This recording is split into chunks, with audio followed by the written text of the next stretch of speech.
Exactly 6:30. Madam Clerk, would you all mind stand with me as I lead us in prayer tonight? Is that okay? We do things differently in Canyon Lake.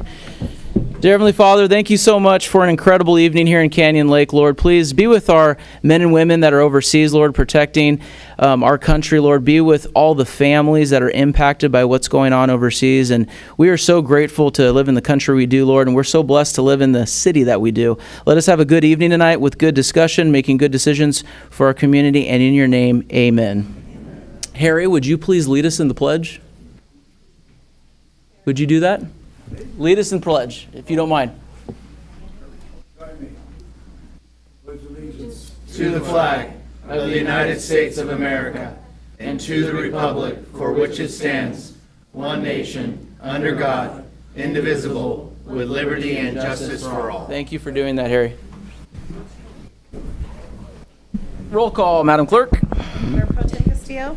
Here. Councilmember Stieber. Here. Councilmember Terry. Here. Councilmember Welty is absent. Mayor Smith. Here. Mayor, you have a quorum. Awesome. Closed session report, Mr. City Attorney. Thank you, Mayor. For the item listed as number 1 on closed session, we have no reportable action. However, I would note that the City Council did vote to add one potential claim to closed session, and the report out on that was settlement direction was given by consensus. Thank you. Thank you, Mr. City Attorney. Moving on to ceremonial matters. Councilmember Stieber, you get to present the Student of the Month. Thank you, Mr. Mayor. Tonight we honor Heaven Hewitt, a senior at Temescal Canyon High School, as January Student of the Month. Heaven now serves as the student body president after holding multiple major student leadership roles throughout high school. Her excellence has earned her top honors, including a statewide leadership award. She is also a 4-year varsity cheerleader and CIF champion and has helped launch her school's girls flag football team. Beyond athletics and academics, Heaven has completed 2 firefighter training programs, one with the Los Angeles County Fire Department's Girls Fire Camp and the week-long Camp Cinder hosted by CAL FIRE. She has also dedicated herself to serving her community. Heaven represents leadership, achievement, and service at the highest level. So please join me in congratulating her. And Heaven, if you can please come up. Do you have a microphone?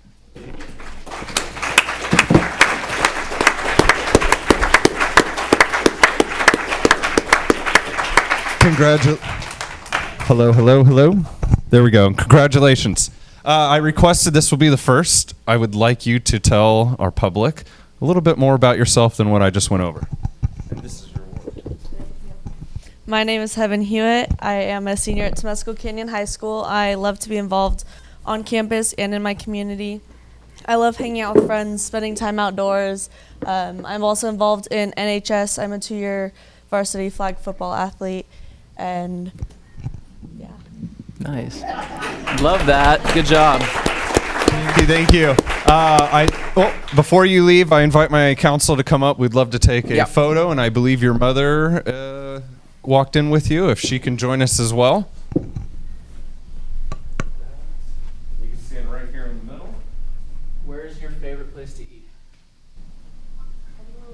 Anywhere with food? One of our moms going to take you tonight, then. Anywhere with food.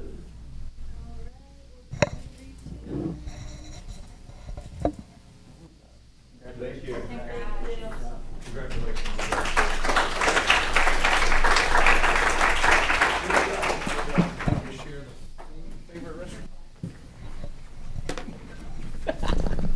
going to go by here real quick. All right. Thank you, Mr. Councilmember Stieber. Appreciate that. All right, moving on. We have this is one of my favorites, the rank of Eagle Scout. I think Councilmember Terry is eager to be able to present this certificate in recognition. Logan Stewart, come on up. Let's give him a round of applause.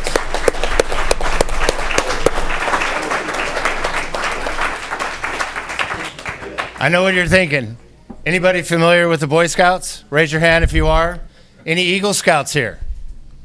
Oh, I'm an Eagle Scout, but I have yet to see a sash.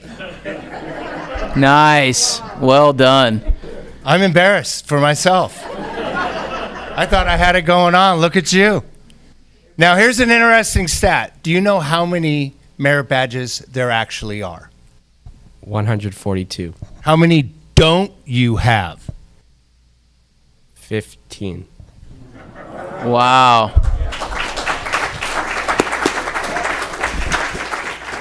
Councilmember Terry, how many don't you have? About as many as he has. there was a bare limit, and I think I made it to that point. But it is an honor, and the great thing about being an Eagle Scout, you're not an Eagle Scout for today.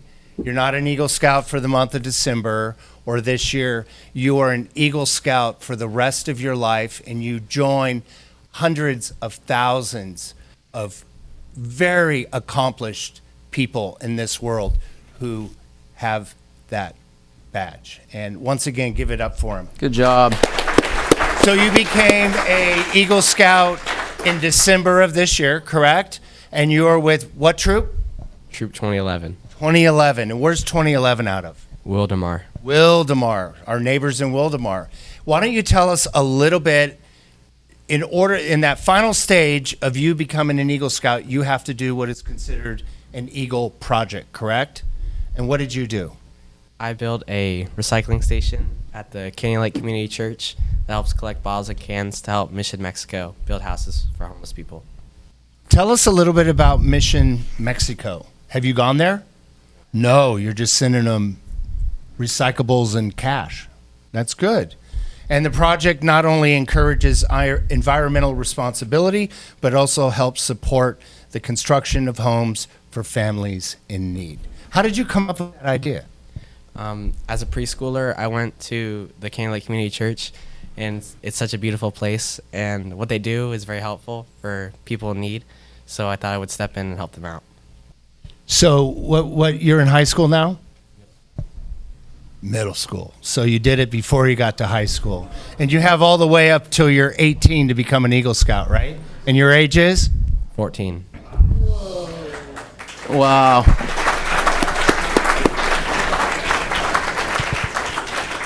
We could do Eagle Scout presentations for the next 20 years, and you're not going to see this. This is an 14. incredible accomplishment. To do it at 14, that means you just went after it. And on behalf of this entire city council, on behalf of all of the residents here in Canyon Lake, we are so proud of you. What are you going to do in the future? What's what do you want to do when you have more merit badges? Go camping, because I'd love to do that. You're going to make a living out of going camping? Yeah. Oh, yeah, I love that. Councilmember, I have a Marine Corps recruiter that would be happy to help with camping. And also, we promote you to E2 starting out as an Eagle Scout. So if he needs some help in 4 years, I know a person. You like eating crayons? It's a prerequisite. You got to eat crayons. It is my honor to present you this recognition. Logan Stewart, one of the most accomplished Eagle Scouts I have ever met in my life. Congratulations. Minus it.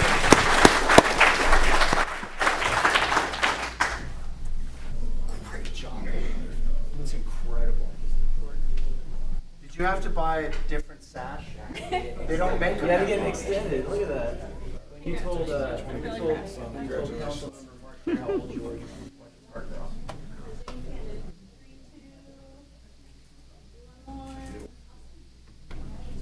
Great job, Logan. All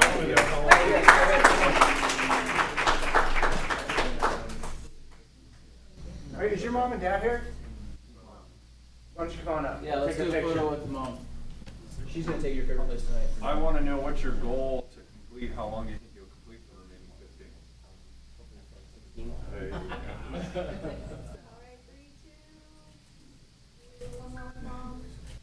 Proud mama. Good job.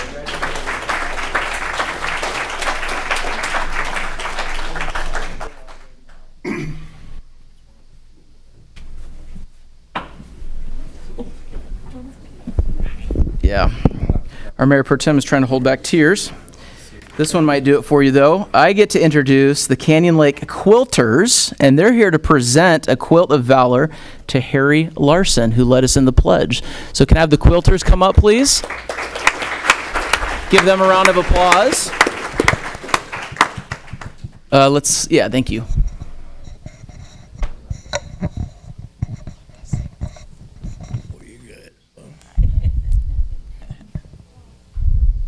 Go ahead, Gabe.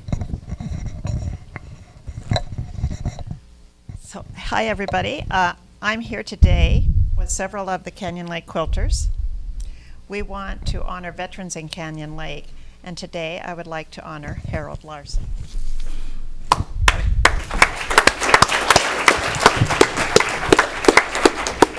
Harold was born in Detroit, Michigan on May 24th, 1927. If you just did your arithmetic, you realize he's about to turn 99. You look like you're 50. Yeah.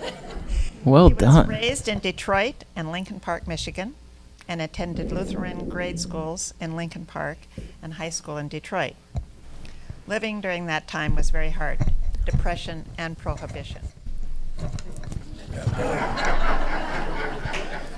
So his father didn't work very much because jobs were hard to find and meals were almost the same every day. During prohibition, his father ran booze from Canada to Detroit. Harry's younger years, he worked as in the grocery store for 30 cents an hour. Also, he worked at a cemetery shoveling dirt into graves after placement of the body, and his father also worked in the cemetery.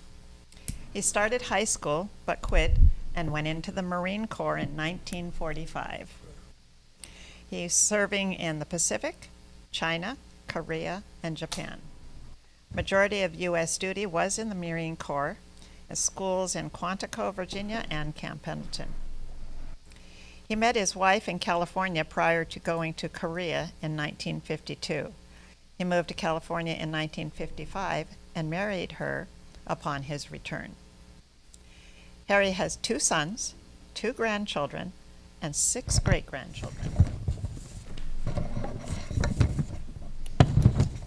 Harry went back to school in 1955. He graduated from high school and with veterans benefits from junior college and 3 years of college and military school.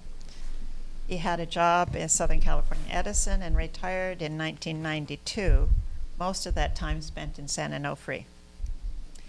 He came to Canyon Lake in 2014 from San Clemente after his wife's passing. They were married for 56 years. Wow. Here in Canyon Lake, he served on the Finance Committee, Fiesta Days, Veterans Day Committee, Greens Committees, and Men's Golf Club. He also has served as a board member and president, and now president emeritus of Clams.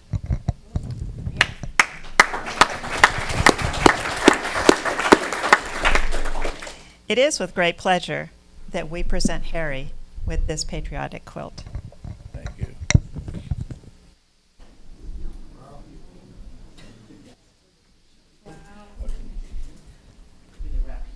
Which way do you want me there? Wow, it's beautiful. We always like to wrap him in our warm stitches. Love that. Oh, that's so good. Congratulations.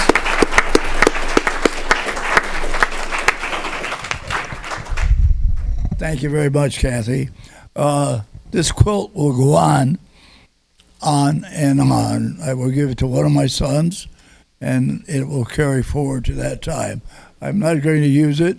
It'll be put in a box, and it's framed just like the American flag, and it'll go on and on.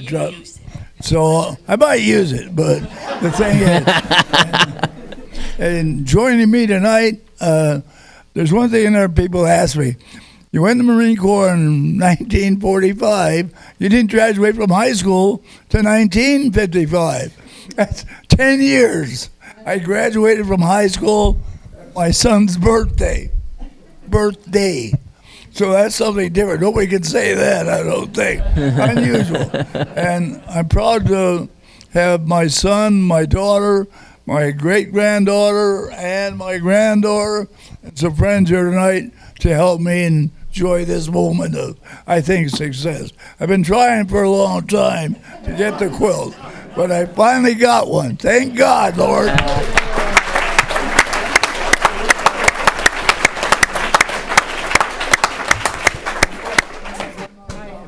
Incredible. Yeah, let's do it. That's awesome. Well, while I'm here, I'd like to tell you about one thing, and several of the board members of the council members are here. The Canyon Lake Association of Men, the finest, the club in the city. We give out probably $15,000 a year in gifts to our community and people that support our people within our community. So we're looking for members all the time. Join us. We're the oldest club, starting in 1970. So come on, all you guys. We need members to support in the clan. Thank you.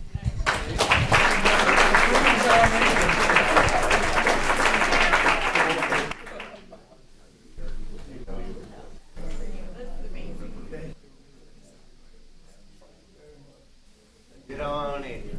We're going to take a picture. Come over here. We're in the center of the well.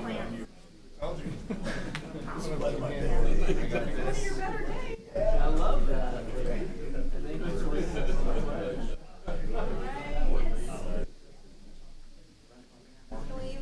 Let's get a couple over. Yeah, there we go. Sorry, ladies. Come on. There you go. All right.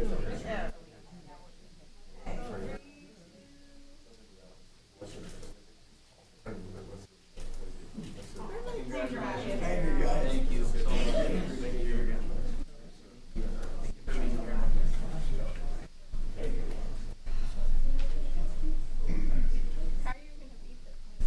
We're not. Maybe when we launch our police department. Maybe. That's about it. The which one? I'm going to let you speak. Can we give a round of applause to our quilters here in Canyon Lake? Incredible job.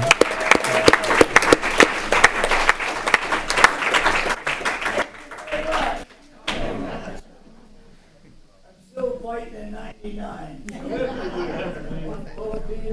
Absolutely love it. All right, now we got to get into kind of the boring stuff. We apologize, but now we got to get to business a little bit. So we're going to do a little bit of the City Council committee reports. This is where your council members get a chance to talk a little bit about some of the things that they've done and what they've attended to over the last month. So I'm going to kick it off with Councilmember Stieber, if you don't mind. Yeah, mine will be brief Brief? tonight. Yes. First, we've had Student of the Month, and we're coming close to our final Student of the Month. So it's just been incredible, and the stories are just more amazing every month when I attend those.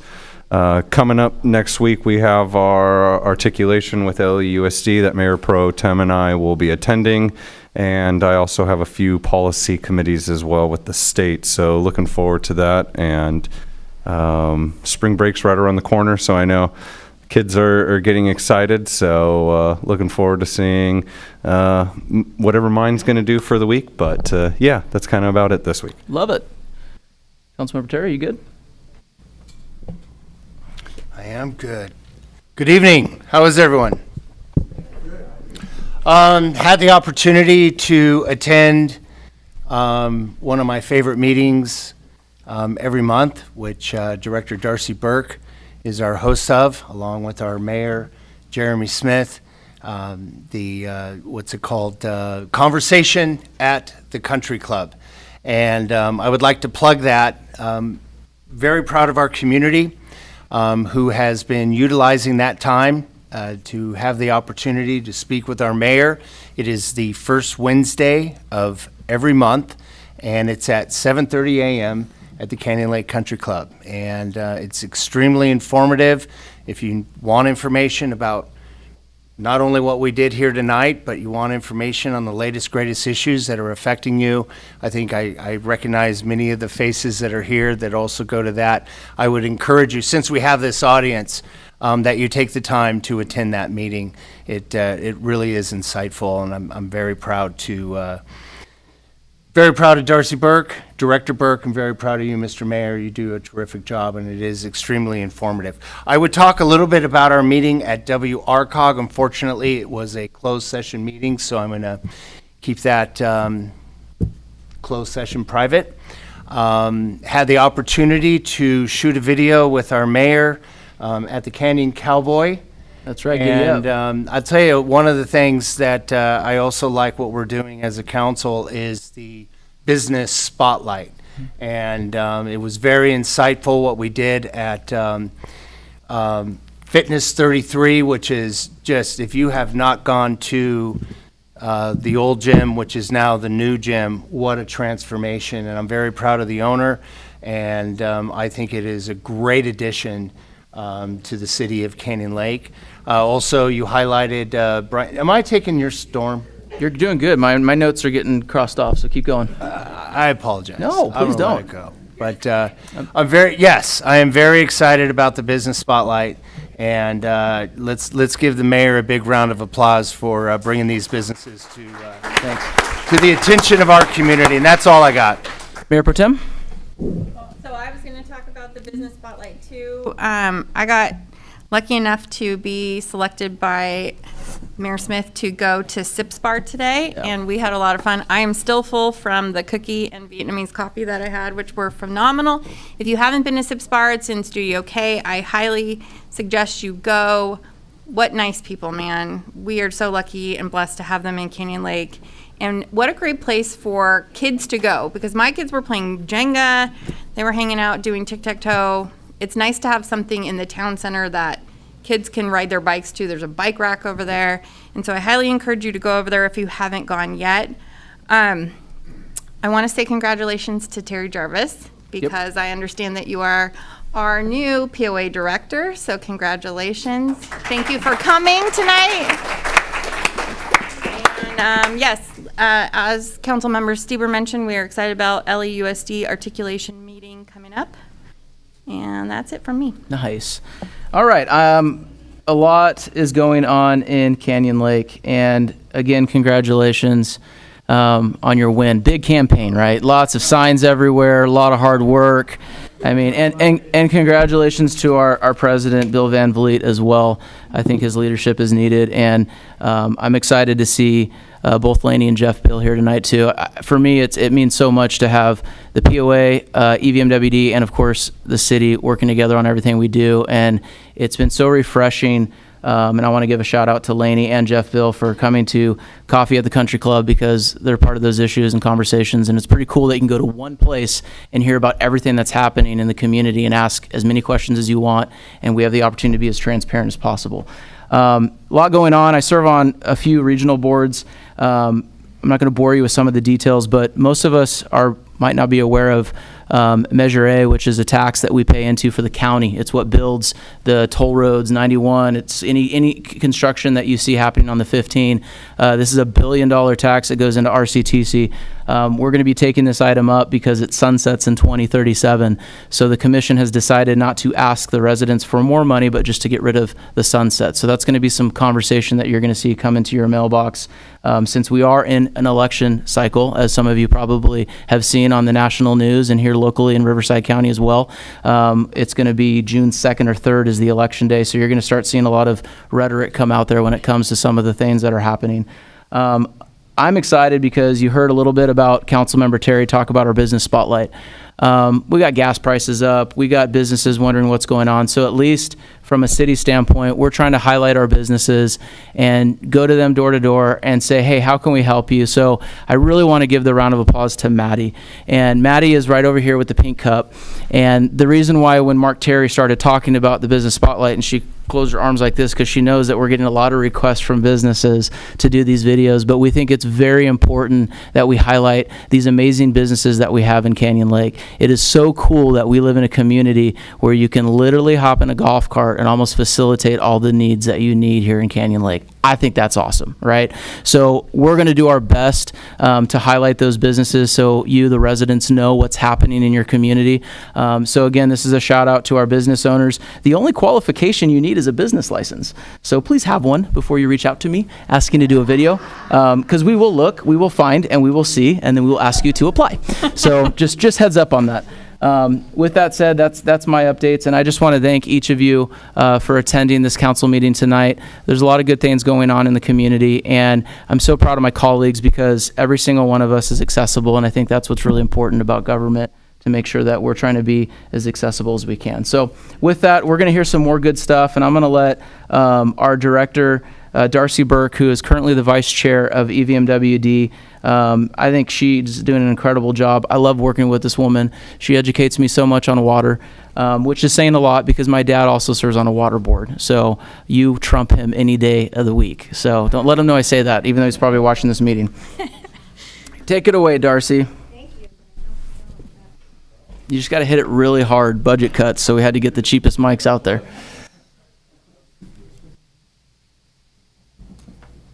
Mic or phone? Thank you. It's the city manager's fault. He picked these microphones. So they were bought at Pick and Save. I'm going to try and keep it short because I know you're not all here to hear about golden mussels.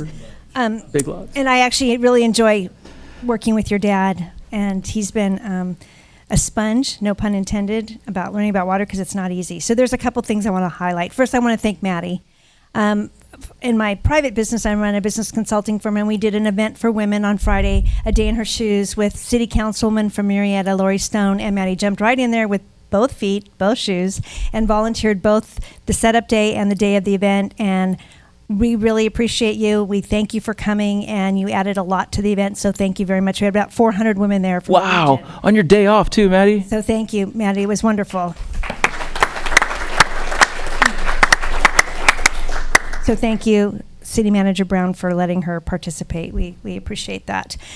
I've been spending a lot of time at Metropolitan because they're talking about their budget and rates, and it's a moving target, so I'm not going to give you that bad news yet because they haven't voted, so I don't want to ruin the evening. I do want to talk about golden mussels, though. You're familiar with quagga mussels, and you probably heard of zebra mussels. Golden mussels are actually the cousin of quaggas, and they're larger. And I've seen some things on Facebook. Oh, the Water District only cares about it because it's going to hurt them. It's going to hurt you. If you think getting mussels off a boat or your dock or your seawall is easy and it doesn't impact those types of infrastructure, you need to think again. They're an invasive species, and they are typically brought through on your boats. So if you go to a water body now anywhere on the Delta in Northern California, pretty much anywhere in the United States, and you come through and you think, oh, my boat's too big, I don't need to have it inspected, I'm just going to go through, and then you empty your boat, and that goes into the stormwater, which goes into the lake, and then we have golden mussels. Not okay. The state legislature is actually putting a bill together to mandate how we inspect boats. So it's not just going to be like, I got a guy, and he's going to look. We are going to have protocols now because these invasive species are getting to be more common, and they are impacting things like you cannot put water in the ground in LA County because of these. So groundwater recharge is impacted, which actually impacts farmers up in the Central Valley as well in certain places. So it's becoming a bigger and bigger problem. So please be accommodating when security stops you and wants to look at your boat, no matter what size your boat is, and do not dump your water anywhere from your boat into the gutter, which goes into the storm drain, which goes into the lake. So the only person you're hurting is yourselves. Also want to point out that I saw something about my favorite topic, chickens, again, on Facebook, that you can participate in learning to hatch baby chicks, take those chicks home, and then bring the chicks back to said chicken farm. Please make sure you bring those chickens back to said chicken farm because chickens are not allowed in the city of Canyon Lake. Really? Unless they are served fricassee, broiled, that type of thing. And it's getting to be a bigger problem, soon to be chief. So, and that is actually a violation of the Safe Drinking Water Act, which is a federal violation. And with it comes a very hefty fine. But Chief, I got good news. There is a smoker at the fire station that you can go ahead and just gently place those chickens in there. Well, barbecue competitions always sounds good to me. Absolutely. I also want to thank Councilmember Terry and Councilmember Welty's not here. They are participating in our Foster Water Leadership Program, which is a multi-week process and getting educated and understanding a little bit more about our infrastructure, what we do. And I know it takes time out of your busy schedule, so thank you for signing up and participating. I'm going to kind of leave it at that because I know we're going to have other topics later, but I'm happy to take any questions. Any questions? If y'all want to get underneath Darcy's skin, I sent her a picture yesterday of a barbecue over the water, and I said, we're going to start installing these all over the lake, and she about lost her mind. So sorry, Darcy, I have to. A lot of people do that. Just to remind you, I know your boats come with barbecues and propane on your boat. That is also against the Safe Drinking Water Act, also highly illegal. And the State Water Resources Control Board fine for that is $2,500 per incident, which would be per day. And if you don't pay it, or there's a third time, I don't know what color the attire is in federal prison. Perhaps the chief can tell us, but they're not messing around. And when you're on high alert, as we kind of are now, I would tell you to make good decisions and just be smart about it. But thank you for bringing up, as we're going into barbecue season, we do not barbecue on our boats on the lake. One other item, if you don't mind commenting on, I know that your agency was out doing some water testing. Or sampling. Sampling of with drains. I know that there was can you talk a little bit about that and what's happening with that? Because we have a lot of runoff right now. Well, probably not right this moment because it's a little dry, but when rain comes and it runs off, there's certain parts of the lake that have higher, what we call first flush. So I'm going to say higher levels of toxicity. Not that it's toxic, but more contaminants. And so as regular protocol, they do go out there and they draw samples. And I think the mayor had a great idea that maybe we should alert those coves where we do that sampling more often. I think as we get out of our construction mode more and we can do better community engagement, which I can tell you from a strategic standpoint from the board is our number one priority, is not community outreach. I can send you postcards all day. But community engagement, these are some of the things we want to talk about and why we do that. I also want to bring up something I brought at the property owners meeting, is that when you call me and you tell me there are suds coming out of the storm drain into the lake, and I'm going to ask, where do you live? And then you realize that it's your favorite auto dealer or detailer that's causing those suds, and now you don't want to talk to me and you want to hang up. There is no auto detailing either. So those toxins run into the lake. Those specific type of toxins in soap feed algae. So when you're not happy about the algae, whether it's golden or blue, or I could go on with the litany of colors, we're causing a lot of our own problems. So, and it's not about, especially with golden algae, please don't bring up the nanobubblers again. That's only going to make it worse. Blue-green algae is a completely different type of treatment. But we need to be careful about what you put in there. What you put in is what is going to stay there. And it's not like it's a big deal. It's a very big deal. And it's always like, well, it's not, it's just this. It's just my little bit. But your little bit may also bring with it dog poop and other treasures that it found along the way as it went into the storm drain. But my favorite was literally bubbles from soap. And then they realized it was their favorite auto detailer, so they didn't want to tell me where they lived. Yeah. So please don't do that. Please don't do that. And I know you're going to be speaking on business item number 6, which is the Crescent Garden Cemetery. So thank you for being here for that. Appreciate that. My pleasure. And I know also that the chief has some good news about a potential grant that we are working on together. And I'm really grateful for that and for Metropolitan Water District of Southern California for making that possible. But I won't steal his thunder completely. Love it. So, but I also want to just point out it's another example of good partnership between our agencies. Absolutely. So thank you. Let's give her a round of applause, please, because she's awesome. Way to go, Darcy. All right, now the man with 2 first names. Sorry, Jeff. Jeff Bill, he's the vice president of the Canyon Lake Property Owners Association. He's going to give us an update. We have a microphone that actually works for you because you complain every time you come that ours is too short. I don't know why, but we fixed it. You can still hunch over. If you would like to hunch over. Mayor Pro Tem, Council, staff, appreciate you letting us be here tonight. It's been a busy month with the POA. After a few months of budget review by the Finance Committee and the POA staff, we have raised our assessment at half the rate of inflation. In the past, we've had to play catch up, but I think the mic probably got turned off. That's fine, I sound better that way. How about now? Perfect. Start over. No. So yeah, we've been working on the budget, and a lot of people are upset because dues have to go up and everything, but we've kept the dues at less than half the rate of inflation this year. Our finance committee has just worked steadily for the last couple of months. Our group led by Bill Van Vliet, who started working on this 3 years ago to get us to this point. So yeah, we're at 1.4%, where when we look at the CPI, we're at 2.9%. When we look at inflation, we're at 3%. So we came out ahead this year. So I wanted to publicly thank our finance committee for everything that they've done. Getting back to business, the operations group is installing a backup generator at the country club. They're also updating the motorcycle parking area at the East Gate, and they're getting ready to wrap up the new footings at the equestrian center. So now for the fun stuff.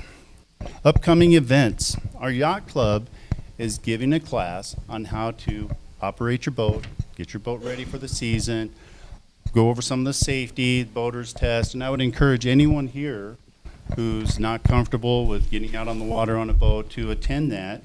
And you can actually reach out to Rob Mora after this meeting or during the meeting. It might be more interesting.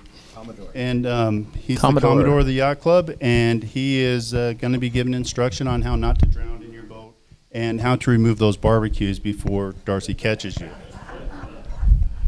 So another event coming up. We have the Cars and Coffee on this Saturday. We have the, sorry guys, I gotta turn the page. I'm not a professional speaker.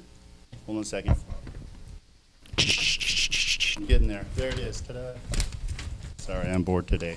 The Mermaids of Canyon Lake Lucky Sirens Casino Night. Nice. So if you have money you want to throw away, or gamble, whatever you want to call it, it is on March 14th, 5 p.m. to 10 p.m. at the Senior Center in the card room. Tickets are $60. They're available at themermaidsofcanyonlake.org. It's a good fundraiser. There's a catered buffet and bottomless beverages. And then the big event coming up is the Vegas Tim McGraw Tribute Guild Concert on March 21st. He was here before. He's back by popular demand. Everybody really enjoyed it. And then I'm going to bring this one up, even though it's more related to you guys. Donuts and Dialogue with Karen Spiegel. She's going to be at the Senior Center Monday, April 6th, 9:30 a.m. to 10:30 a.m. And she will be here to answer questions, give information related to the Office on Aging, offer resources to our seniors, and it would be a great time to meet with her. And that's about all I have for tonight. Any questions, comments, or insults? Any questions or insults? All right. Any questions for Jeff, Bill? I'm good. Hey, appreciate you. Thank you. Awesome job, Jeff. All right, we have our president of the Canyon Lake Chamber of Commerce. I think Johnny's here. Is he here? He's here. Yes. How you doing, Johnny? Good, how are you? I apologize again publicly for crashing your breakfast this week or last we loved week. it. Son? All right. Good evening, Mayor Smith, Mayor Pro Tem Castillo, council members, and city staff. I have three short items I want to talk about, and then I'll hand it over to the boss, Rick Tobin, talk about events. One, we created a new seal last month, and then now we're creating a new logo. And sorry, I was going to have this for each of you, but this is the old existing logo. We updated it a little bit. The now new logo is going to be the Canyon Lake Chamber of Commerce. Talked to a digital creator, and one of the main items I wanted was a forward-facing lighthouse. Yeah. And didn't realize until I dug in a little bit more, but if it's left or right, it means something different versus if it's forward-facing. Forward-facing means and signifies strong and confident, balanced and trustworthy, and beacon for everyone. And that was important to us as we designed that because of the long, rich history of the chamber, but also the city. And the last item, the beacon for everyone, leads me into my second item. The Canyon Lake Chamber of Commerce has a new initiative, and we're going to be launching a initiative called the Canyon Lake Chamber Advantage. It's a dedicated page created on the website to support this program. And what this program is it'll function as a business-to-business directory and referral hub. I've been to 15, 16 different sites of different chambers that have similar initiatives. None of them are working. None of them are functioning. There's no referral passing. There's no memberships being produced through that initiative. And our goal is this page to become a place where members can easily find and connect with other chamber businesses. As we like to say in the chamber, if you're looking for a business or somebody to work on something for you, check the chamber Advantage page and find it there before looking elsewhere or looking outside the community. So it's important to us, and I think it works perfectly with the city spotlight. So Absolutely. I'm looking forward to that. Lastly, last Thursday, March 5th, I told my wife I had a dinner date with 4 wonderful women. And that went over well. Before I had to clear that up for a moment, and then I was released from the house. And that was a meeting with our new ad hoc committee. Nice. And those 4 wonderful women are now on the committee, and they consist of Rhea Riley, which is the chair, Jeannie Odell, and you know how good of a salesperson I am that got her out of retirement, so important, Debbie Gagnon, and the world famous Maddie Gonzalez is on that committee. So wow, we're excited. Aaron. I'm absolutely ecstatic to be working with those powerhouse women and looking forward to their guidance and support as we move the chamber forward. So looking forward to that, and I want to thank them publicly for stepping up to the plate to help us with that. So that's I'm great. Excited. Rick? All right. Good evening. I'm Rick Tobin. I'm the Vice President and Director of Events. First off, I wanted to announce and congratulate Coldwell Banker Associated Brokers Realty as a Chamber's Business of the Month for March. They've supported our chamber and the community for many, many years. And we will soon, you're going to be interviewing them, I think, soon, and they'll be shared online. And I just want to talk about some of the events we have coming up, including tomorrow evening, Canyon Cowboy. It's going to be a joint ribbon cutting and after-hours mixer, 5:30 to 7, so we hope to see you there. And then the following Thursday, over there at Studio K, what's the 3-in-1 businesses, Studio K, Sips Bar, which is in the house, and the Body Shop. Yep, there she is. There you guys are. Yeah, you guys are all there. Yeah, came back. All right. Yes. Okay, so that's going to be next Thursday, 5:30 to 7. I need to put my glasses on. It sucks getting old. Okay, Johnny and I worked hard with our team to. The next one is going to be the Tri-Chamber Speed Networking event at Pepe's on Monday, April 13th. Why this is unique is we got Lake Elsinore Chamber, Menifee Chamber, and Canyon Lake Chamber. So that's going to be 5:30 to 7 on Monday, April 13th. Then on April 21st, we have our Taco Tuesday Golf Mixer. We started that last year. So over at the golf club, we have Pat Kimball, the head pro, and I think Theo is one of his main assistants. We'll be helping teach everyone. We have all 15 tee boxes.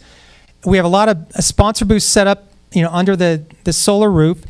We're going to have a putting contest, and obviously it's Taco Tuesday. We're going to bring the tacos out. We'll have margaritas. So that's coming up. And then we're working on something that's very unique for chambers that's going to start on May 21st, and that's business coaching. So we're going to teach. We're bringing in a lot of experienced people to teach people how to sell, how to market, how to network. So that's going to be on May 21st at the Magnolia Room.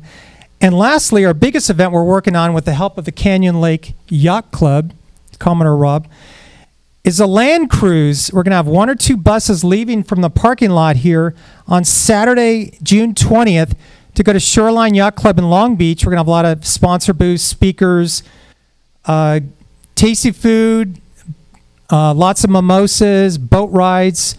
And so that's going to be an all-day event. We're still finalizing the details. We try to make our events very affordable for the community, but that's going to be coming up. So Saturday, June 20th. And that's it. So thank you for your time. Rick, Johnny, you guys are awesome. Can we give them a round of applause? Do we have any questions for the chamber? I just have one comment. I'm so excited that you're going to start joining us at the Student of the Month, and I was able to get our Canyon Lake Chamber going to be joining the city, recognizing the students every month. So Nice. that's awesome. So thank you for joining me on that. It's cool to see some of the reactions of the folks behind you, because I think people forget just how much work goes into making these things happen, and you guys are kicking butt. So kudos to y'all. Appreciate you. Thank you for the city's support. Yes, of course. All right, Councilmember Mark Terry. We're going to do a what is this? We have nonprofit organization. Are you ready? Nonprofit spotlight. This is your thing. It is. It's a great thing. Do you need an energy drink? I do not need an energy drink. All right, bring it. I want to see it. I wake up, energy. It is obviously a council favorite. It's an opportunity for us to highlight a nonprofit within our region. I think we started this, last January of 2025, and it is amazing the work that these nonprofits do and how much of an asset they are, not only to our local community, but to the Riverside County region. And tonight it is my pleasure to introduce Milvet. How many people have heard of Milvet? Of course you have. And they're a nonprofit organization. They are dedicated to supporting deployed troops, veterans, and their families. Milvet is celebrating their 10th year of service. Let's give it up for that. 10 years. And Milvet is renowned, so to have that name recognition and that reputation that they have, 10 years sounds like a long time, but when you're in the midst of your involvement in an organization, 10 years will go just like that. And it is my honor in welcoming founder and CEO Raven Hilden here to share more about their important work. Let's give her a big round of applause. Thank you, Raven. Thank you.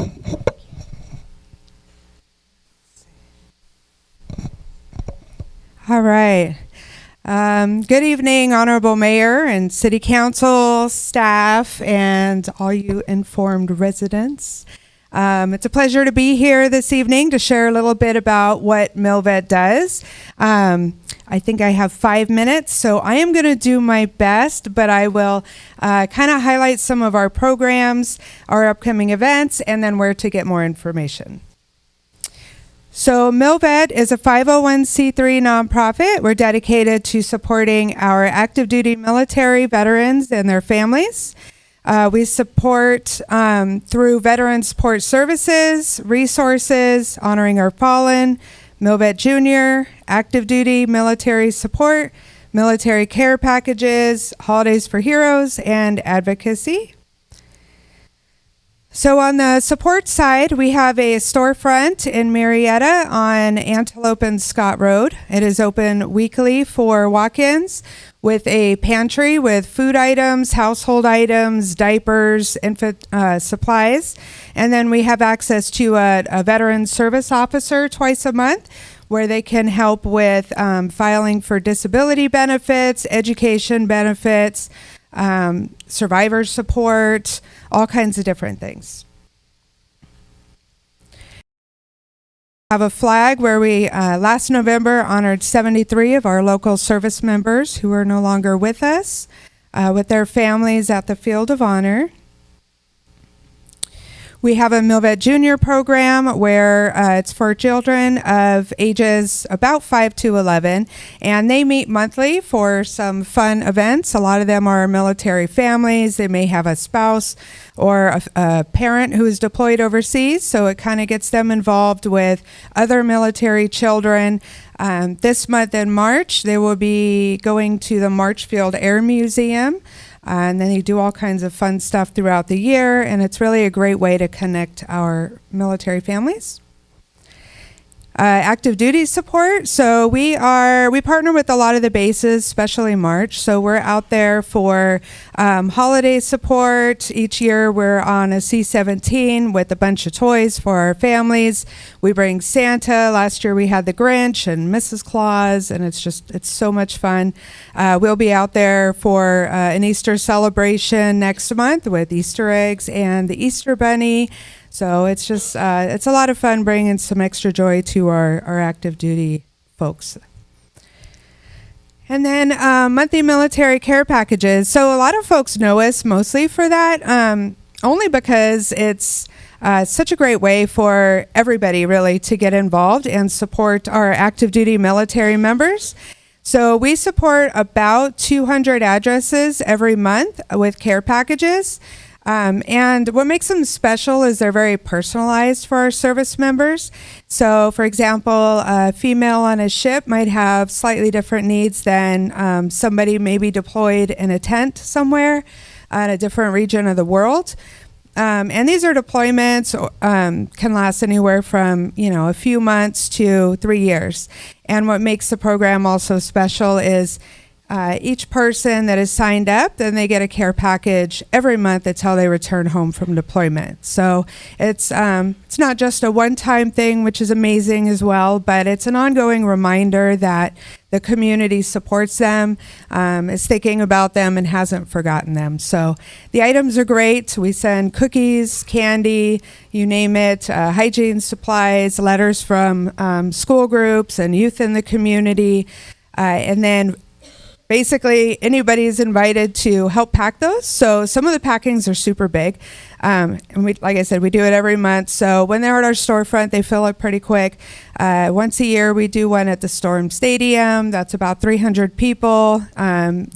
We also have sorry, I'm a little nervous and I'm trying to go fast. We also have the players at the Storm Stadium that sign autographs and get involved. So it's a lot of fun.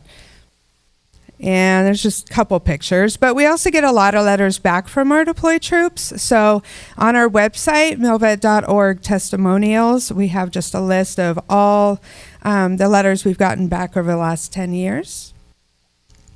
And then Battle of the Cities. So we partner with local cities too. Last year in October, we partnered with Temecula and the city of Murrieta for a contest to see who could collect the most items for our care packages.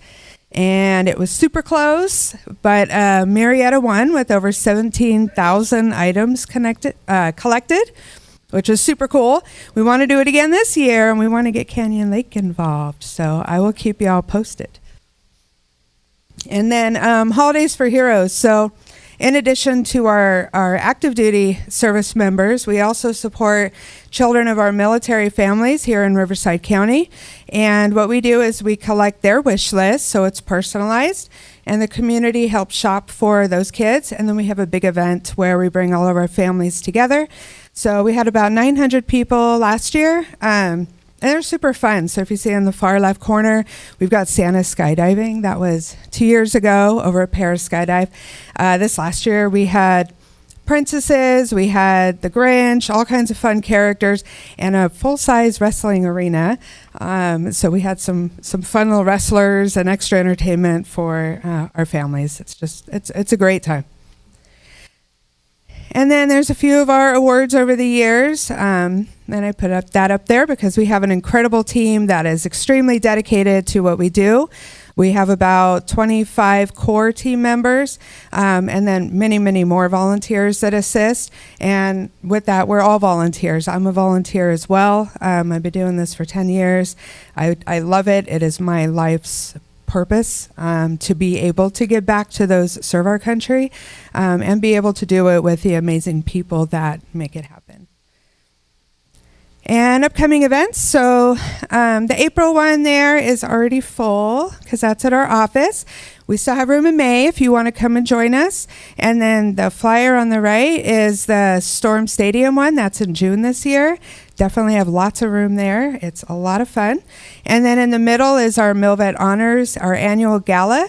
That is always a great time, and that helps us do what we do. So the shipping for those boxes gets super expensive, especially when we're doing, over 200 a month. And with current events, we're sending a lot, just more and more packages.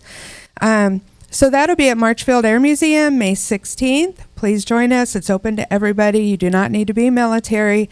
We are looking for more sponsors. We just had CR&R and Edison sign up. We're going to have speeches by Senator Sayarto and the Temecula mayor. So that's definitely open to Canyon Lake as well. We'd love to see you there. And let's see. And there's a lot of other flyers on our website, milvet.org. If you scroll down on the homepage, we have about 13 events coming up. We'd love to see you there. I am super accessible. You can email me, call me at that number, and we'd love to see Canyon Lake join us. Thank you.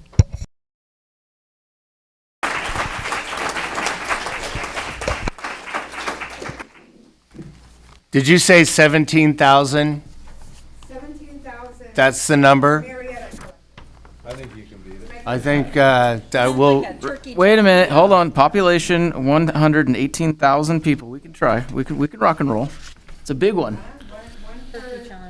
Turkey challenge just all over again. Can this be a per capita challenge? Then we would do it. I know we would do it. If it's per capita. Thank you very much, Raven. One more time. Let's give her a round of applause and the great work that they do. Thank you, Mr. Mayor. Thank you for that.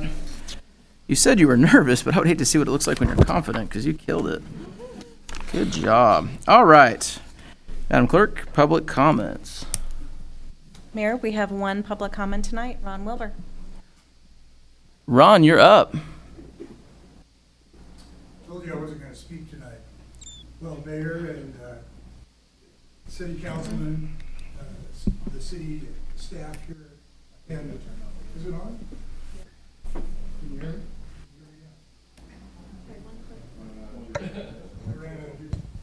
There we Can go. you hear me now? All right. Anyway, it's a delight to be here tonight to address an issue that is very near to my heart. My wife and I moved here 10 years ago. We live on the lake in East Lake, and we've enjoyed the lake so much over the last 10 years, traveling on it in our pontoon boat, enjoying the recreation, just seeing the people that have so much fun. Our grandkids are playing on their lily pads. It's just a wonderful place to live and such an amazing thing to have this lake here. That's what really got me involved, and that's what I want to talk to you about tonight. I actually was at the coffee with the mayor when Mark Terry was the mayor and Director Burke. And they were talking about an issue that sounded very interesting, but I have to admit I was a little bit skeptical because they were talking about a proposed development up in the Meadowbrook area that could have some impact on our lake. Now, I lived in Canyon Lake now for 10 years. I've heard a lot of people complain about a lot of things.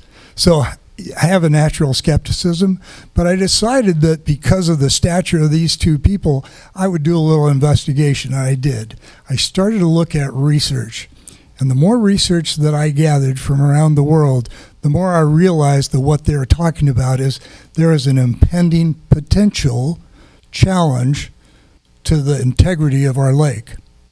And it's incumbent on us as citizens of this community to step up and stand for and against this potential problem.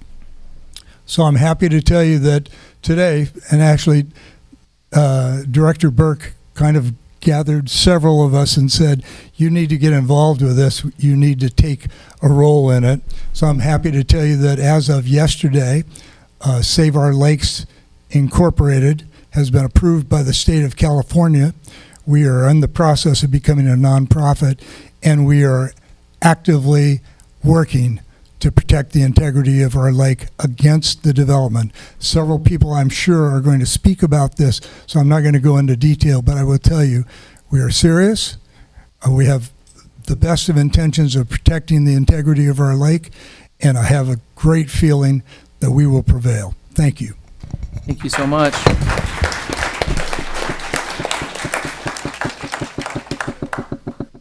Madam Clerk, is that it? Little housekeeping, because of the format at which we have to govern in, which is the Brown Act. Just to let you all know, we have a couple items on the agenda, and most of you are probably here to talk about those items, which is the moratorium discussion and then also the cemetery discussion. So this council unfortunately can't go back and forth with the audience, but if you would like to talk about those items, please come up to the clerk. She'll give you a little comment card, and then you can do exactly what was just done, and you get 3 minutes to speak on it, and the city attorney will kick me under the table as I try to talk to you legally without talking to you. So with that, we're going to move on to our consent calendar items. Do we have any items that the council would like to pull? Mayor, I'd like to pull number 3 for comment. All right, number 3, anyone else? Going once, going twice. All right, we are going to move the consent calendar except for item 3. I do need a motion on this. I move. We got a motion from Councilmember Terry. We got a second from our Mayor Pro Tem. Madam Clerk, roll call vote. Mayor Pro Tem Castillo? Aye. Councilmember Stieber? Aye. Councilmember Terry? Aye. Mayor Smith? Aye. Thank you so much. The floor is yours, Councilmember Stieber. Item number 3. In discussion with city manager, I've kindly asked him just kind of give a little background on when this started. I know our community has seen the progress that has been made on Railroad Canyon and has done a terrific job. Some might be a little shocked on why these amendments are getting close to the original contract price. So I kindly asked if city manager might be able to chime in when we initially started this in 2017, but also give a little background on the Caltrans grant increasement as well. Absolutely. Thank you, Mayor Pro Tem, and specifically Councilmember Stieber for this question and for giving me an opportunity to be able to prepare for this. What I found, I don't know the initial date of when the discussion began. It could be anywhere from 2017 to 2019, but what I was able to find is the LRSP, or the Local Roadway Safety Plan, was commissioned in 2021. That was completed and adopted, completed in 3 of 22, so March of 22, and then adopted in April of 22. And that has kind of the bulk of the plan of here's everything you need. That then kind of takes you to the next step. The next step is to go to have design and go through that process. So your design really goes back to that 422 area. Could be May, but in that area. And then what has happened since then is you've had changes in every aspect of this. So you've had changes in really 3 different city managers, right? So you had the one in 22, one later, and then me now. You've had change in the different scope, the prices, the scope increased for a myriad of reasons, but the important ones really are the grant was originally for about 1.2, 1.3 million. And when we got our bids much later in 25, nearly 3 years later, the bid came back with a low bid that was not the bid that ended up one that we accepted. We went to the next bid. That bid was significantly higher. So now you trigger your engineering team, because we're a small city, we don't have a city engineer, we contract for this. So now you trigger your team to say, okay, we're going to go back to Caltrans now that this amount is higher and see what they can get. And so they had to go through the process of trying to get more. They were able to get that from $1.3 million to $2 million. And so, frankly, we pay for that. We now have additional work for them. Also, over that time, the scope increased of what needed to happen. You, unfortunately, and I know you know this well with your day job, as they say, your 2022 rates are not going to get anything done in 2026. So you've got that. And then there's an additional item that we added, and that is the barriers you see right in front of the concrete. So it is not a requirement. It's not a Caltrans requirement to have those, they're called crash attenuators, in front of the concrete. But it is highly likely that a vehicle at a high rate of speed running directly into that concrete, the survival rate is very low. When you put those crash attenuators in, you mitigate some of that. Obviously, there's no guarantee of that, but the idea of this HSIP project is it's highway safety improvement, and so we found an area where we could increase that safety. And so it made sense to move forward with that. So you've got all of those changes throughout that process that end up in these change orders that are needed. I think I'm covering each area that you were looking for. If there's anything else, Councilmember. No, much appreciated, and hopefully our consultant firm doesn't stop at the 2 million mark. Hopefully they keep searching if there does come availability before the project. But no, I appreciate going over that item just a little more in depth on kind of why we're seeing that increase starting to catch up on those two amendments. Absolutely. Thank you, sir. What's the hit on the general fund? It's a $0 general fund, so this is paid for by other funds and grants. That's what I want to make very clear, is that this is a zero hit on the general fund. And for a small city like Canyon Lake with only less than 13,000 residents here, for us to get a sniff at any type of grants has been very difficult. So it's actually kudos to staff to find money to make these improvements. Serving on RCTC, which is Riverside County Transportation Council, we look at projects all over the county. We start a project, we start bidding it. Back 10, 12, 15 years ago, that same project is hundreds of millions of dollars more than it is today.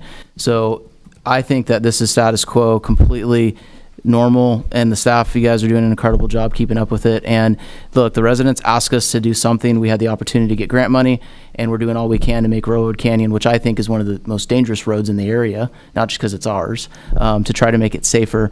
And that's what we're trying to do here. So, and Mayor, with your blessing and with the city attorneys, I could also answer a couple of questions directly related to the HSIP project that have come up.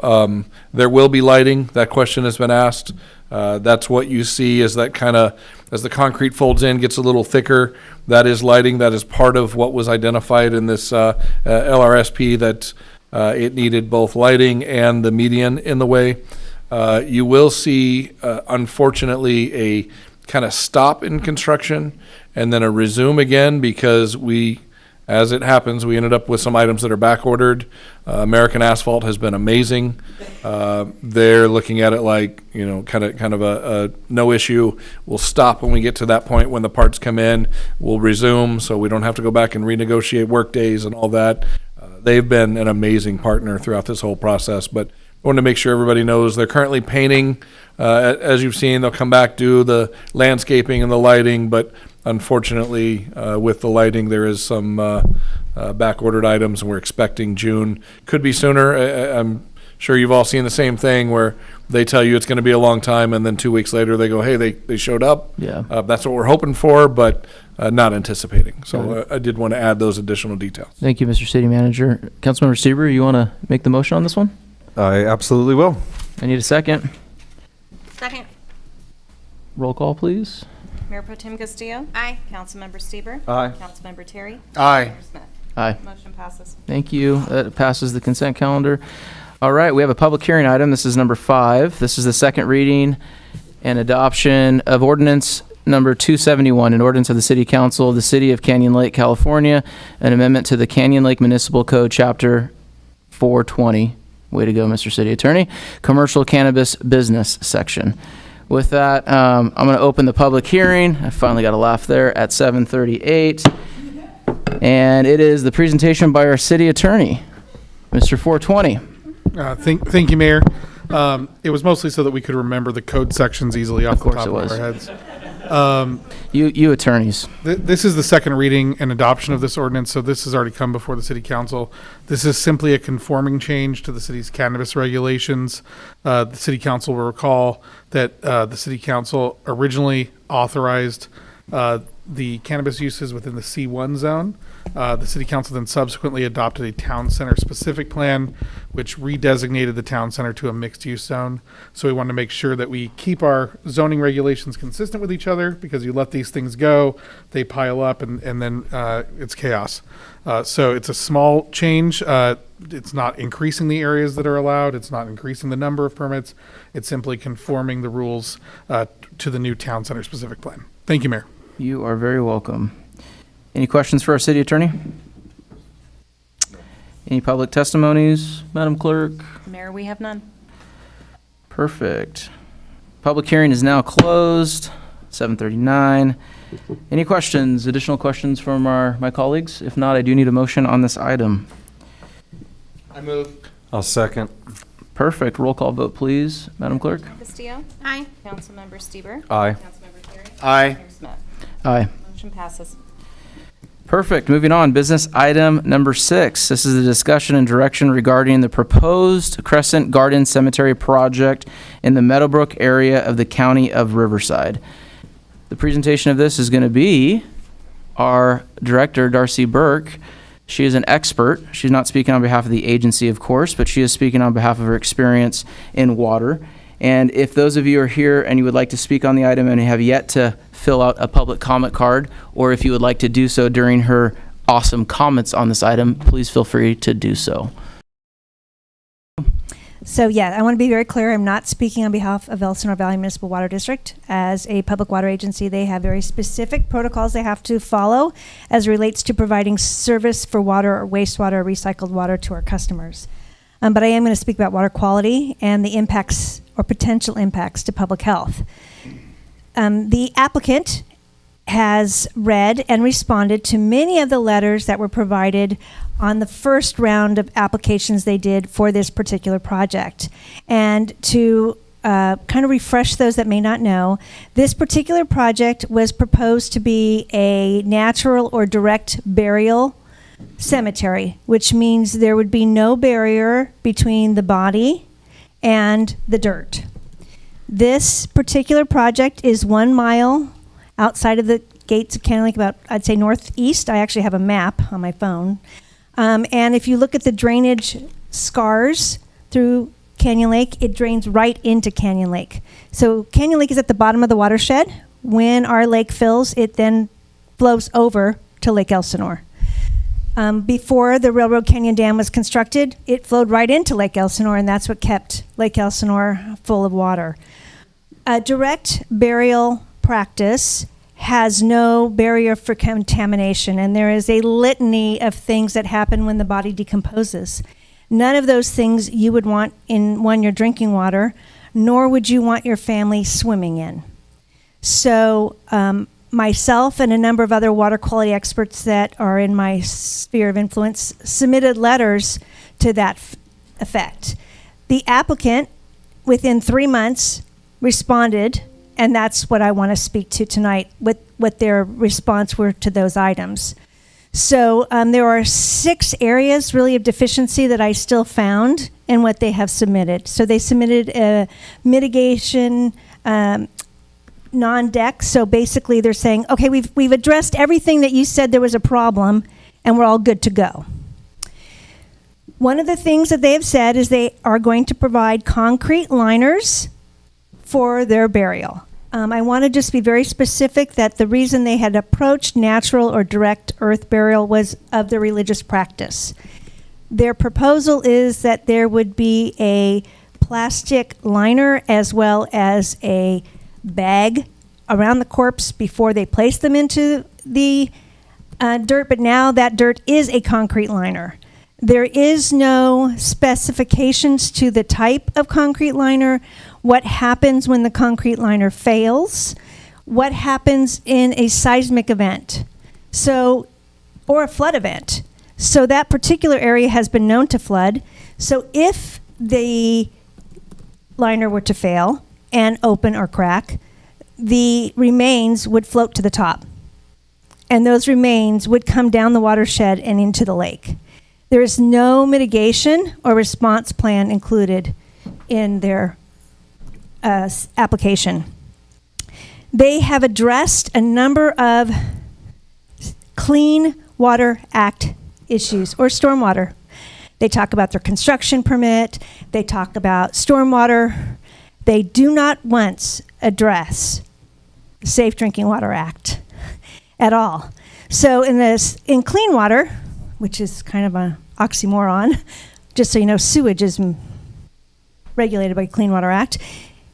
You mitigate the risk. In drinking water, you eliminate the risk.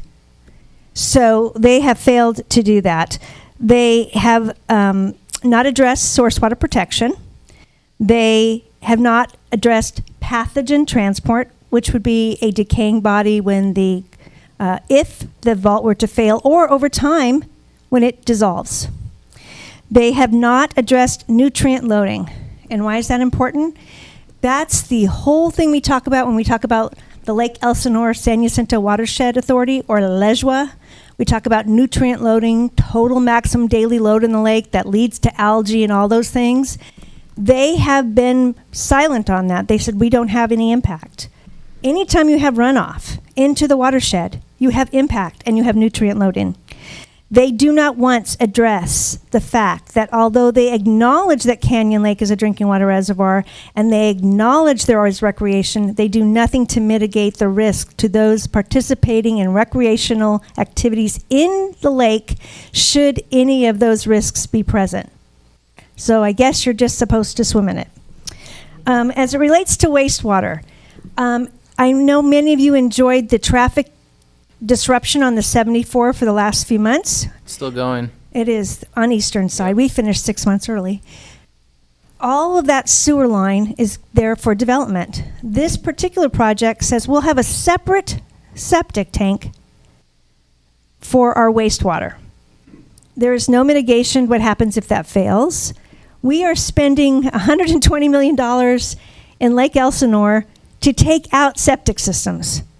Why would we want them to put a septic system in there? They also talk about a significant amount of fill that they're bringing to lift up this space.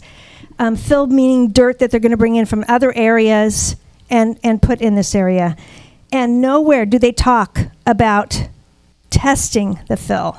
And that is for chemical testing panel, my favorite, PFAS and PFOA, which is everywhere. Third-party verification. So I don't want them to test it. I want somebody else to test it. And what are they going to do when they reject it? And I didn't mention it, but I will in my letter, microplastics, which we will soon have to regulate, and nowhere is that there. And they have no way of documenting where that fill is coming from, so there's no chain of command for that source.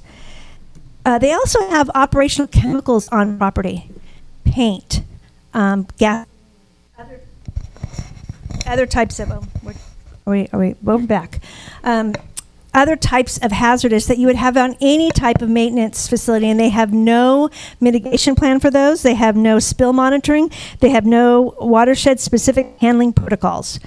And then the nutrients, they also have, they say they have zero nutrient contribution, and because of the fill, they say that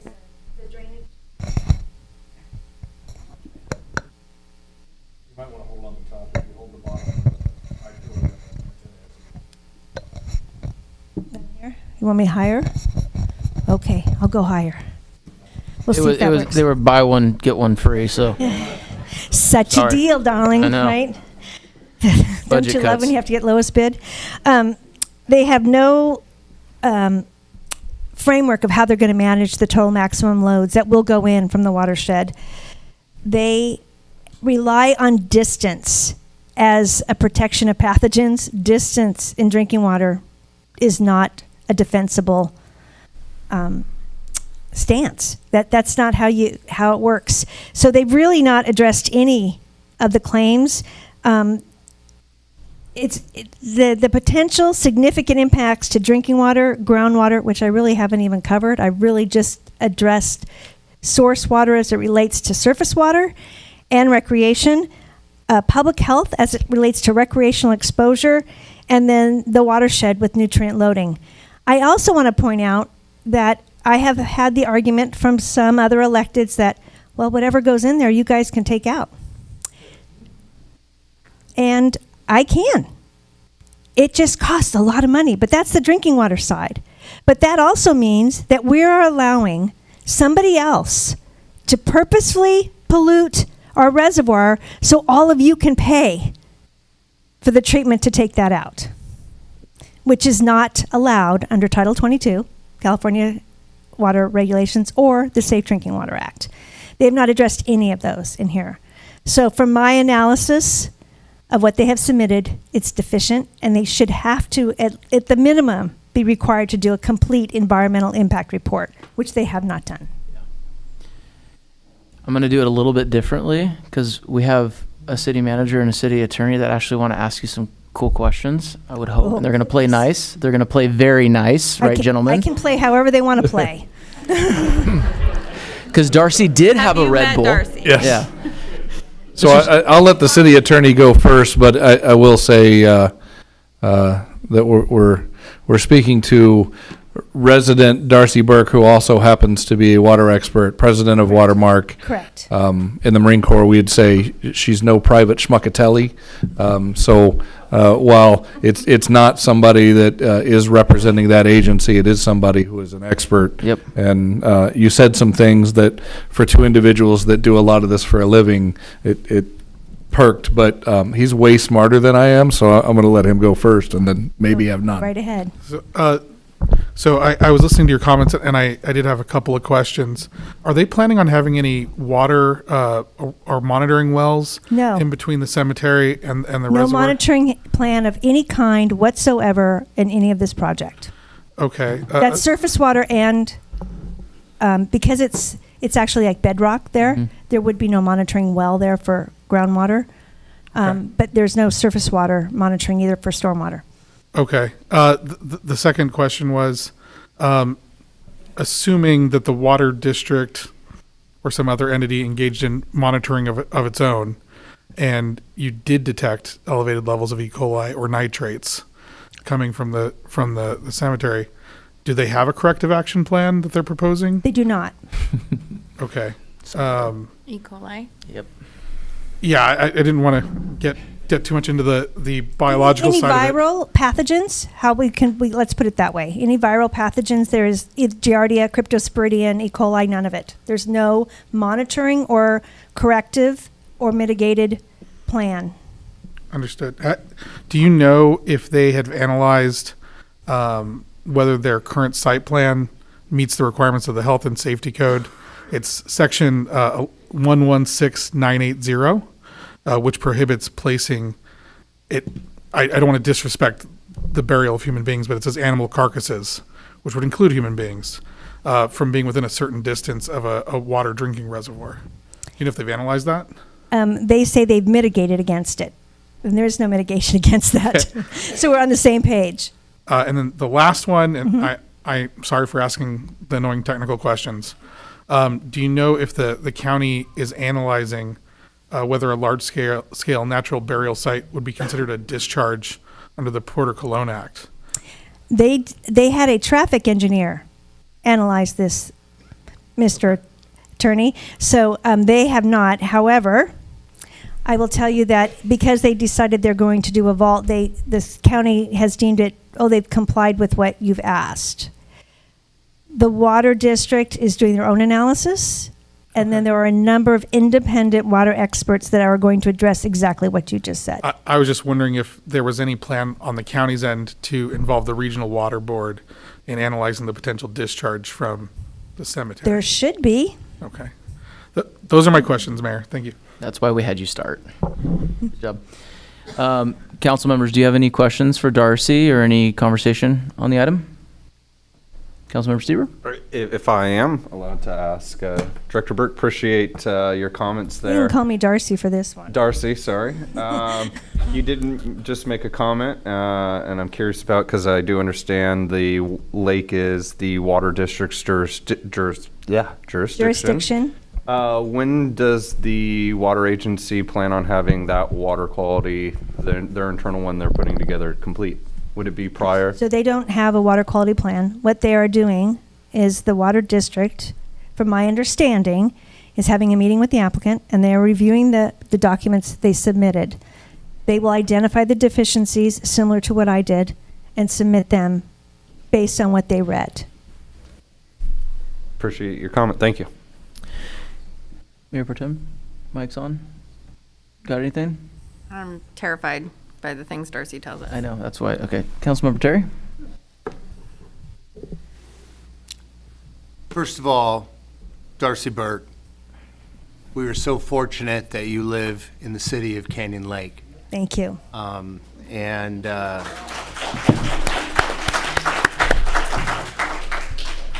Earlier, this other person spoke of engagement. I think on behalf of all of our residents, your engagement with us, I'm not quite certain where we would be or what we would be doing at this point if it had not been for one of our residents, Darcy Burke. So once again, thank you for that. You have brought up a list of areas that, as Mayor Pro Tem said, are quite scary. Just to hear it from a layman's standpoint, those are terrifying for somebody who has lived here for 25 years on a body of water, a reservoir, a lake that I truly love. I personally, if there was a 0.005% of any of this occurring, I would be a no. And based off of what you have said, I would definitely think that we are there, if not further along, in the percentages of something occurring that would be horrible to a drinking reservoir. The area that is proposed here is very close to 2 seismic faults. Is that correct? Correct. Could you explain a little bit about why that is important? And correct me if I'm wrong, tied into that could also be groundwater, correct? Correct. And if you don't mind. So let's start a little bit with Geology 101. Groundwater is not stationary. It moves, it flows, it changes.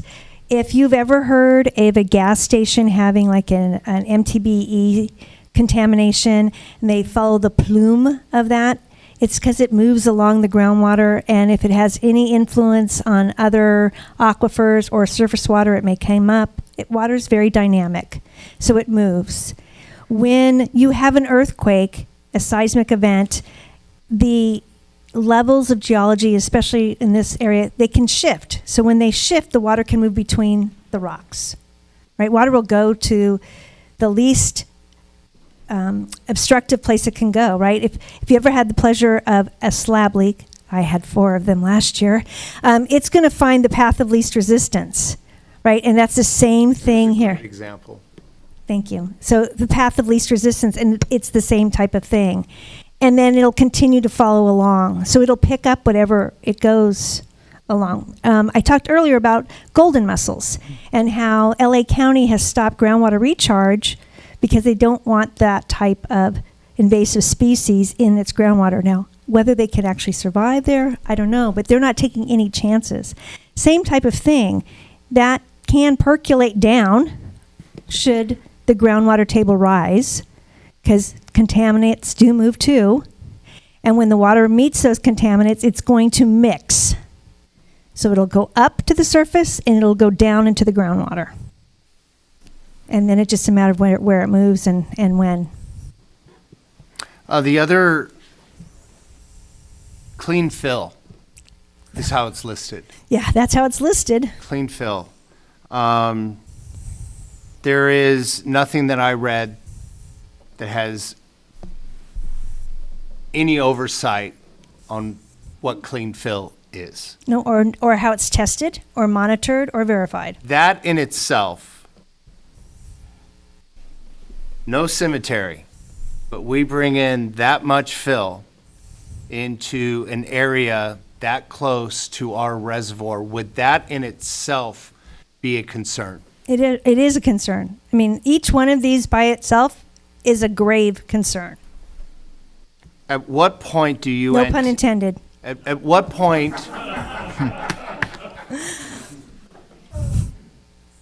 At what point can we expect questioning towards them? I'm not, and I apologize.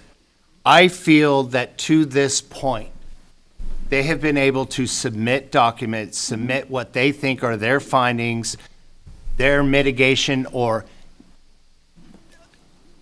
no need to mitigate.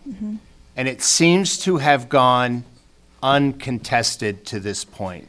Can you give our residents a look into the future and how maybe some of their findings and what they're trying to propose is going to eventually be contested? Sure. So I'm going to actually just give my little disclaimer that this is purely conjecture for the attorney in the room. However, Go to the bathroom. let's start back when they purchased the property and started this plan. No red flags, right? Just a cemetery. Nobody was worried about it. Nobody was paying attention. I found out about it at a dinner.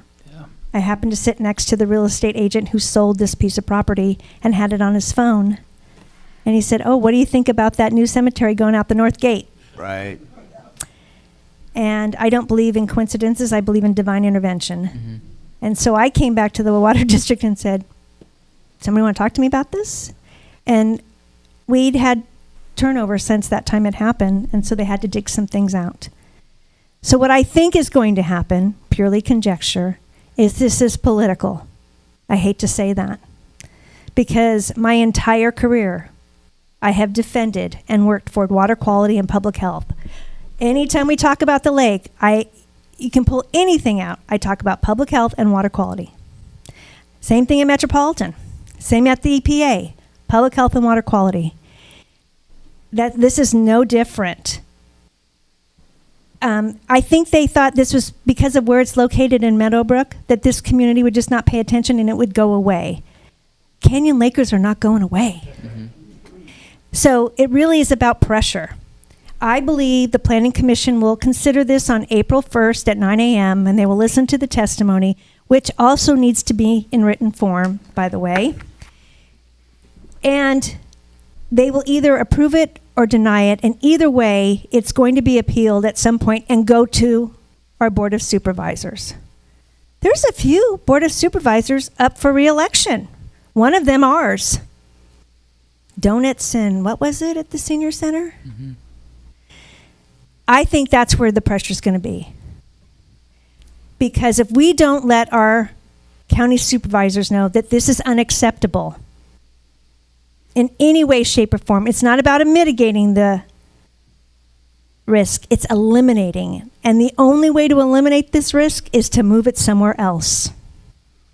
Not in this watershed, not near this reservoir, not in this lake, not for our families, not here. Can I ask a question on that? What, just like fully dumb it down for me, what is the absolute danger to Canyon Lakers? So there are a number of viruses that happen when a body decomposes. There are a number of germs, for lack of a better, bacteria that could cause grave public harm or risk. Your kids would get sick if they swam in water where this is living and thriving. So you can't see it, you can't taste it, you can smell it sometimes, but this would pollute the lake. And I can't tell you what the environmental impact is right now. I can tell you what the public health impact is. You could get very sick, and depending on which of those things it is, I can't tell you you would not have long-term consequences.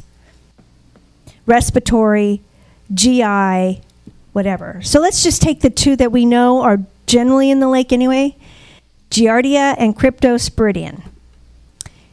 We treat those at the water treatment plant when it's on. We have an additional treatment we do to ensure that that's not in your drinking water. That would take those two types of viral contaminants that are there randomly, they would be there probably all the time, because the amount of runoff and the continuous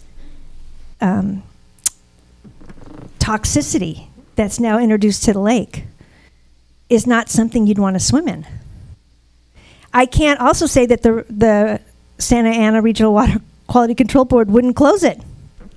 Also can't tell you that the state water board, Department of Drinking Water, would say no more body contact. Can't tell you that either.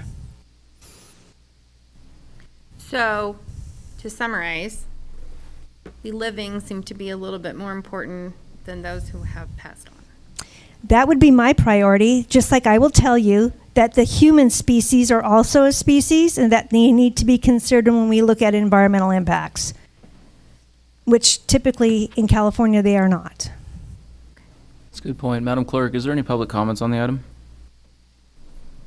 Mayor, we have one speaker, Terry Jarvis. Darcy, don't go anywhere if you don't mind, but I know, we're gonna I'll go. we're gonna let Terry speak. And Mr. Mayor, after he speaks, I got a couple more questions. Absolutely. Mr. Jarvis, thank you for joining us. I unfortunately do have to start a 3-minute clock, so don't be mad at me when you hear a beeper and I interrupt you, okay? I'll do my best to get through it. Mayor Smith, Mayor Pro Tem Castillo, city staff, council members, and guests. First of all, I think a public thank you is in order. Mayor Smith, Director Burke, thank you so much for your tireless efforts and commitment in meeting with key elected officials to voice opposition to the proposed cemetery development. And also thank you to the council members for the city of Canyon Lake taking a stand on opposing the cemetery development. I wish our neighboring council had done the same thing in Lake Elsinore. To the residents of Canyon Lake, I don't know how else to say this, but this proposed development must be stopped. We have the law on our side. Director Burke mentioned the Federal Safe Drinking Water Act. It requires source water protection and allows communities to oppose projects that threaten drinking water safety.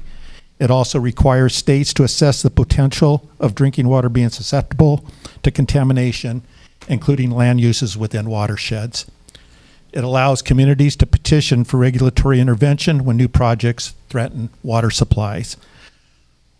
Since the proposed cemetery project location is in a sensitive watershed area, these laws need to be followed in this case.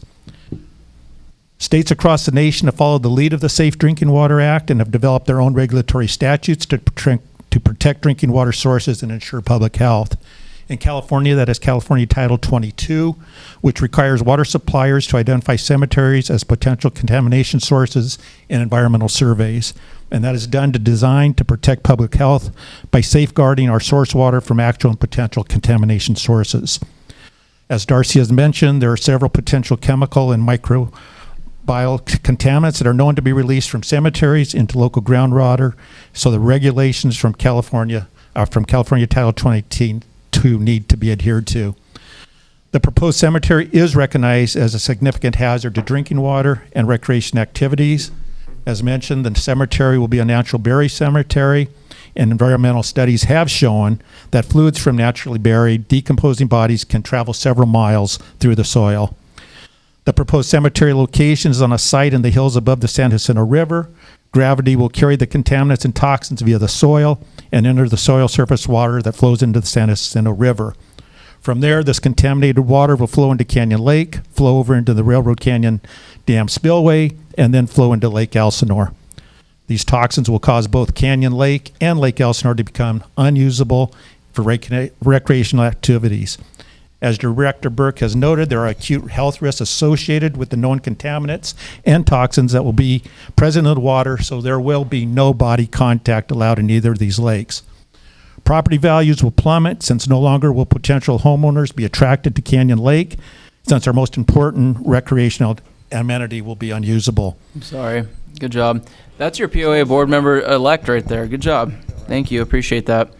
The purpose of this item, this council made a stance, what was it, 4 or 5 months ago, Mr. City Manager? It's been that long now? It was, and I do have an item for you, Mayor, if it's okay. So one of the things that I wanted to bring up, and then there's some direction you could possibly provide as the council.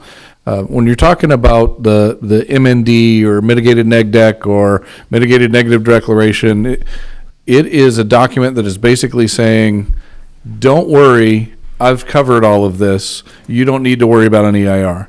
And the reason you don't need to worry about an EIR is because they're extensive, they're in-depth, they're third-party, they're expensive, and they're untimely, meaning it's not coming next week. So a city attorney could correct me here. I will try to navigate this properly, but I believe that you could go one further. You did the resolution saying we are not in support of this. I believe you could do a resolution that would say we're in absolute support of moving to an EIR, and the Planning Commission has that authority. Am I close to this, Stephen, to where I'm navigating it properly? If the council wanted to direct staff to prepare a request for the preparation of an EIR, we could prepare that correspondence and have it submitted for the mayor's signature or staff signature. I think that certainly a lot of questions have been asked tonight. I've been reviewing the MMD, the mitigated negative declaration, as we've been here. And an EIR doesn't mean the project's over, but it means you're going to do a dive into these significant questions that the community has raised and get answers and potentially have mitigation imposed. So things like the monitoring well that we talked about. And so if the council did want to give us that direction to prepare that correspondence, usually I'm on the receiving end of those letters. Agreed. So it might be an interesting diversion to write one. You might have to use ChatGPT on that. Oh, I think we'd upgrade to Gemini Pro for this. Of course. But no, I do think that if that was something the council wanted to do, to at least encourage the Planning Commission to do a little bit more study on this before making a decision, we could certainly prepare that. I think an EIR is a good call. I mean, that's a smart move, Mr. City Manager. If my colleagues don't have any objection, I think that's a no-brainer, adds more teeth. I truly believe that, Darcy, as you and I have discussed, this item most likely will get continued on April 1st, which is what we want. We want more work to be done on it. And the purpose of this item on tonight's agenda is not just because this council boldly stood up and opposed the project immediately, but it's also to let the residents be aware that this is going to Planning Commission on April 1st. A lot of folks didn't understand the timing on this, and it needs to go to the planning before it can go to the Board of Supervisors. So it's important that we get folks there at the county on April 1st at 9 a.m. to do exactly what we just saw here tonight, and that's speak on this item and be normal about how this impacts us. This is an issue when it comes to water quality. This is an issue when it comes to folks swimming. I guarantee you the applicant had no idea when he bought this piece of property that it was next to a drinking reservoir lake. I can almost guarantee you that. I'm not a betting woman, but I would bet you the same thing. And I ended my comments with the same thing. He needs to do a complete environmental impact report. Period. It's just that simple. Councilmember Stieber? Thank you, Mr. Mayor. I'd love to add in to City Attorney's comment regarding the resolution. I'm curious if the water agency who holds the jurisdiction over the lake, has there been any discussions of a resolution from their side focusing on this? Go ahead. I'm so glad you asked. By law, we can't. Yeah. We have the water, we have to provide water for you. It's not a matter of we don't like you, we don't like the project. We have to give you a number of things that you have to do in order to get that water, which is you have to meet all the deficiencies, and that's part of the process. But we don't really, quote unquote, have a project until the county says the project is deemed done. So as we do this process, we're informing the county, we're informing the applicant, but we do not send a letter saying, nope, we resolved that we're not going to support this. Because as a water purveyor, by law, we have to serve you. If we have the water available, we have to. So that's the difference. However, the litany of things that you may have to go through to do that, and every developer has to. You have to build a tank. You have to build a pump station. You have to build a lift station. You get to put a sewer line in. All those things are typical for development. And we do those because new growth pays for new growth, and repair, replacement, that type of thing. Existing customers pay for that. But if we have the water and we know we can provide you for at least 20, 25 years, we have to serve you. But you have to do the things we ask you to do in order to have that service connection met. So they're going through the document. They will prepare their response to what the deficiencies are. I will tell you, their first glimpse looked a lot like mine. And then, council member on our side, as a public agency in close proximity to the project, the county actually solicits our input as an agency, so it wouldn't be inappropriate for this council on behalf of the city to send in a request for further study and information on the issue. Thank you. And my mistake, Mayor, I forgot that it was April 1st. That was the date, so it would not be a resolution we bring back. This would be if the council gives direction, a letter that will be written by the city attorney, signed by the mayor, and sent immediately. And the last thing I would say, not to trigger any old wounds, but the city of Canyon Lake does have a long history of keeping track of development in close proximity to its borders, Right. and requesting environmental study when appropriate. When Audie Murphy was being developed, has this city requested any of the research on the Indian burials along the watershed that's coming into our east side? So I don't have any knowledge about specific requests for Indian burials. That is a mandatory element of every environmental review, and the project applicants and the lead agency are required to do notice to nearby tribes under state law. The project that I had in my mind when I was talking about this was a proposed fresh and easy that someone once proposed on outside the North Gate, and we know what happened to that business. So, asking questions about what's going on your borders is completely rational.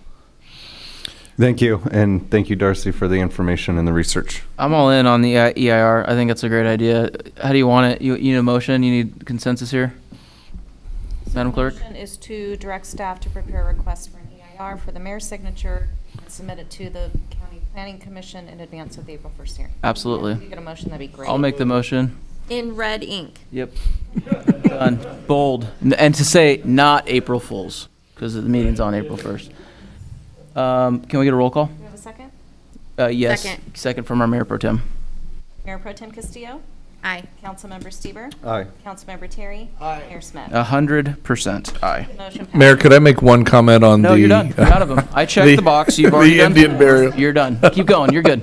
The Indian burial comment, because I think that's a very big big deal, because it comes up in a lot, and I wanted you to know, Councilmember, every project I've been a part of throughout my career, when there's an opposition of any kind, it is almost always unfortunately a card that is played that is tribal burial ground. And so I don't want anybody hanging their hat on that. As the city attorney said, it goes through a mandatory process, because I've heard that as well. They're never going to be able to do it because it's tribal burial. That process goes through every time, and there are frequently people that will say, "Oh, I saw the last one I had was an old telephone pole that they said was a burial." I'm letting the words out that everybody would know in that area, but they said that's what it was. Turned out to be literally an old telephone pole. So that is very common to say this is what it is, but I would put no hope or expectation in that being what stops this. Go ahead. Two things. One, I only reviewed this document from my expertise, which was water quality and public health. So if there are any other deficiencies as it relates to tribal involvement, I have no say. Second thing is the Planning Commission is April 1st at 9 a.m., I believe, which will mean there will be no coffee at the country club that Wednesday, which is April 1st. So at least I won't be there. We'll pivot. We'll pivot. Yeah, So we will pivot. Should we all go to that instead of? Yes. Absolutely. Should all go to the CAC, which is the county building. I just want to give one more shout out. What is the official website again? Save Our Lakes. Thank you. It's SaveOurLakes.net. Please head over there, check out more information. We have some incredible men here that have been part of it, and gals. I just want to say thank you to the bottom of my heart to have residents step up like this and just get the information out. And there's no funding here. So it's been incredible to see just the organization and the willingness that you all have put towards this effort. So thank you very much. Thank you. All right, that's item 6. Madam Clerk, we're on business item 7. Do we have any public comments before I get this one going? We do not. I'm going to bump it. We're going to go ahead and do item 8 first, which is our moratorium discussion. Before we get into it, I'm going to take a 3-minute potty break for all those folks that are waiting for this item, if you don't mind. And then we will come back. We'll adjourn in 4 or 5 minutes. And everyone's happy because I did that. And then we will talk about a moratorium when we get back. Thank you. Maybe Claire should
Find your seats. We're going to get started. Okay, I told them to make a request. Speak. Hey. Hi. We signed your wall tonight. Did you? I'm just sitting there dancing because I have to go. I'll call it. Well, that's what I asked. When I asked, I was like, you normally just leave. In public hearing, you hang, but everything else, just get up and go. And I'm like, I would hand it over to her and be like, I'm all good luck. tapping. Yeah. All right, everyone, we're going to get started. No, I'm good. I got. Is it from our light? Because I don't want it then. No. We're all gonna die. Didn't you just hear? All right, we're going to get started, everyone. If you don't mind, we're going to continue on with real quick. We're going to continue on with business item number 8. There we go. All right, this is an introduction of urgency ordinance number 272, an urgency ordinance of the City Council of the City of Canyon Lake, California, pursuant to the California Government Code section 65858. This is a 45-day moratorium on establishments or expansions of beauty establishments within the City of Canyon Lake. This is to direct the city clerk to place an extension on the moratorium on the agenda for the next regular City Council meeting, which will be next month. Mr. City Attorney, we're going to let you kick us off on this. Thank you, Mayor. So what we have in front of us is a 45-day moratorium. Just to be clear what a moratorium is a immediate but temporary prohibition on the establishment or expansion of certain uses. So here we have proposed a definition of beauty establishment, which covers hair salons as well as barbershops, eyelash studios, makeup studios, and other similar personal care establishments. The concern that the city staff has identified is, City of Canyon Lake, we always say, is unique. And sometimes that uniqueness is amazing, and sometimes that uniqueness is a challenge.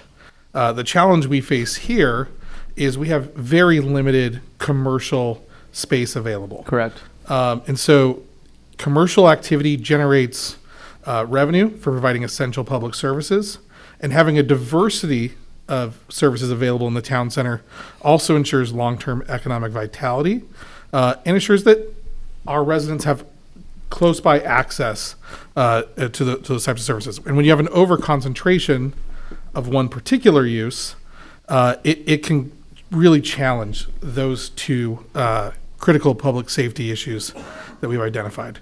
So what you have in front of you is a standard moratorium.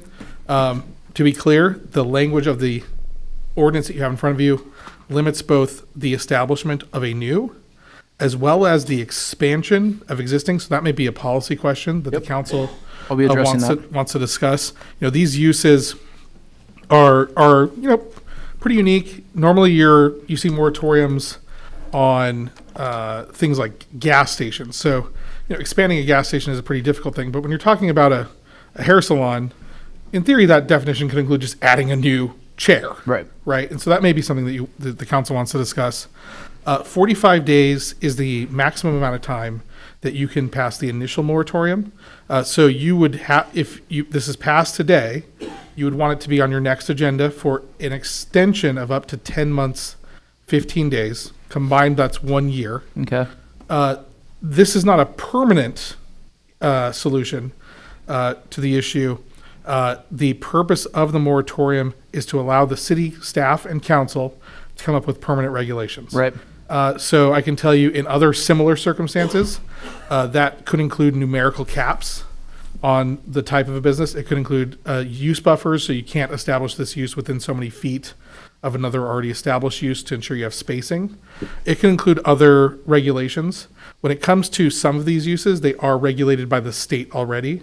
So there may be areas that has already been occupied by state regulation that the city wouldn't be authorized to regulate.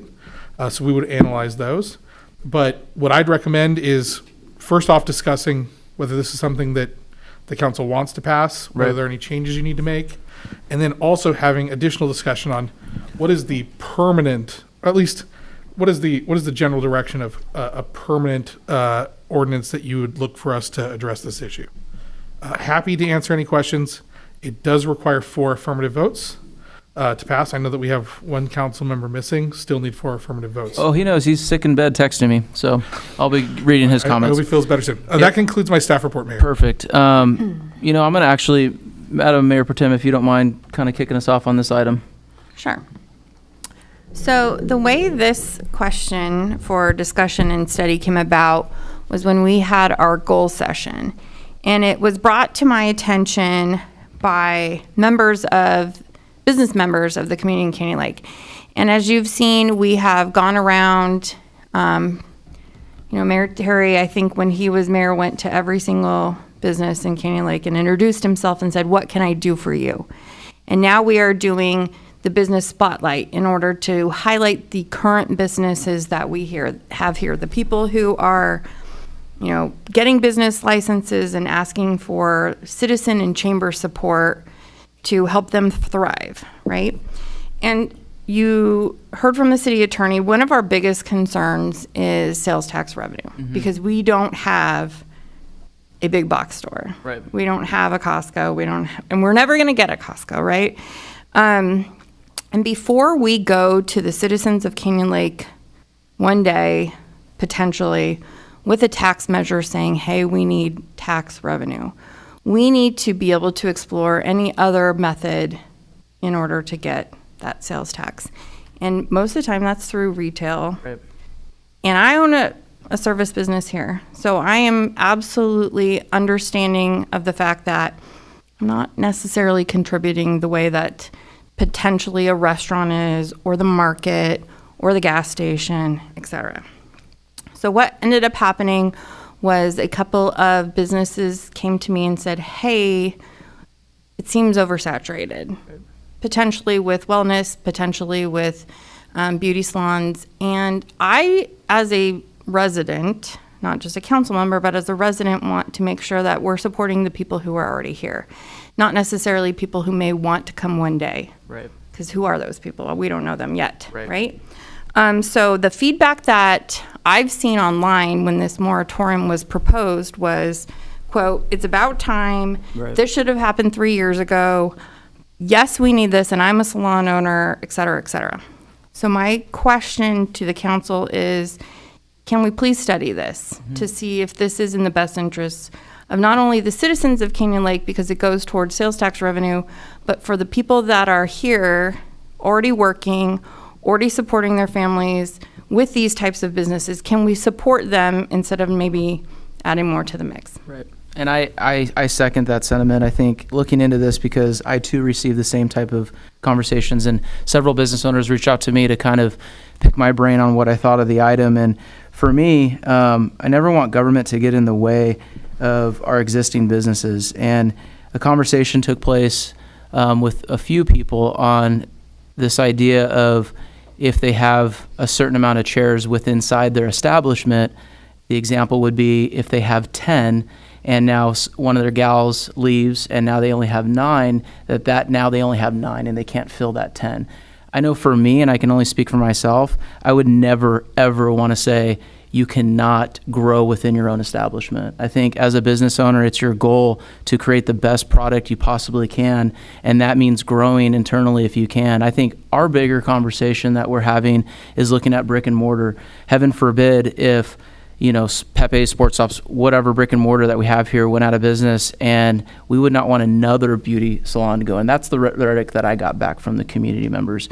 The analogy that I've been using in my head is Coldwell Banker at Century 21. Who are we to say that they only get to have 80 agents at Coldwell Banker? No way. If people want to sign up and hang their license with that brokerage, I think that's great, along with our hair salons too. I know we have quite a few of them who've been here 15, 20, 30 years and have done very well for themselves. And if they want to grow within their own operation, I don't want to be the guy that limits that. So that was my only concern when this was brought forward, is the conversations that I was getting from business owners was that we were going to limit them and that we were going to decrease what they already have if one of their folks left. And that was my biggest concern. So I would advocate very strongly that we protect our status quo, we protect our businesses, we protect our brick and mortar folks as of right now, and we allow them to do what they're currently doing. And if they have business licenses internally with some of their gals or guys that are cutting hair, if they leave, they can easily refill them or grow as long as it's within their establishment. So for me, that's a very strong talking point. Councilmember Stuber, you have anything to add? Yeah, Mr. Mayor, first, Mayor Pro Tem and Mr. Mayor, I appreciate your comments, and I completely agree with you. Seeing these establishments that trust our town center as a place of business, and not only they believe in us that they could be successful, we're even believing in them being successful. Mayor Pro Tem makes a great point on, you know, a form of a study, and don't know what that all incorporates, but love to see in that study, you know, direction for city manager, really to do an area study with neighboring agencies and jurisdictions to kind of align on a fee schedule. We're here to grow revenue, but also want to see success and keep it cost neutral for what staff has to do to put into this. So, you know, in the study we'll dive into and don't know what that really is. Would love to see that form of, is the market right for Canyon Lake compared to what some of our jurisdiction agencies are? So, I don't want to limit business. I want to see successful businesses coming to Canyon Lake. And, you know, every year people get older and more people want to create new businesses. And I've always been an entrepreneur and seeing entrepreneurs come. And that's one thing I don't want is to limit to who's the next that could come up here. But at the same time, protect and preserve our businesses that have been here for a while. Councilmember Terry?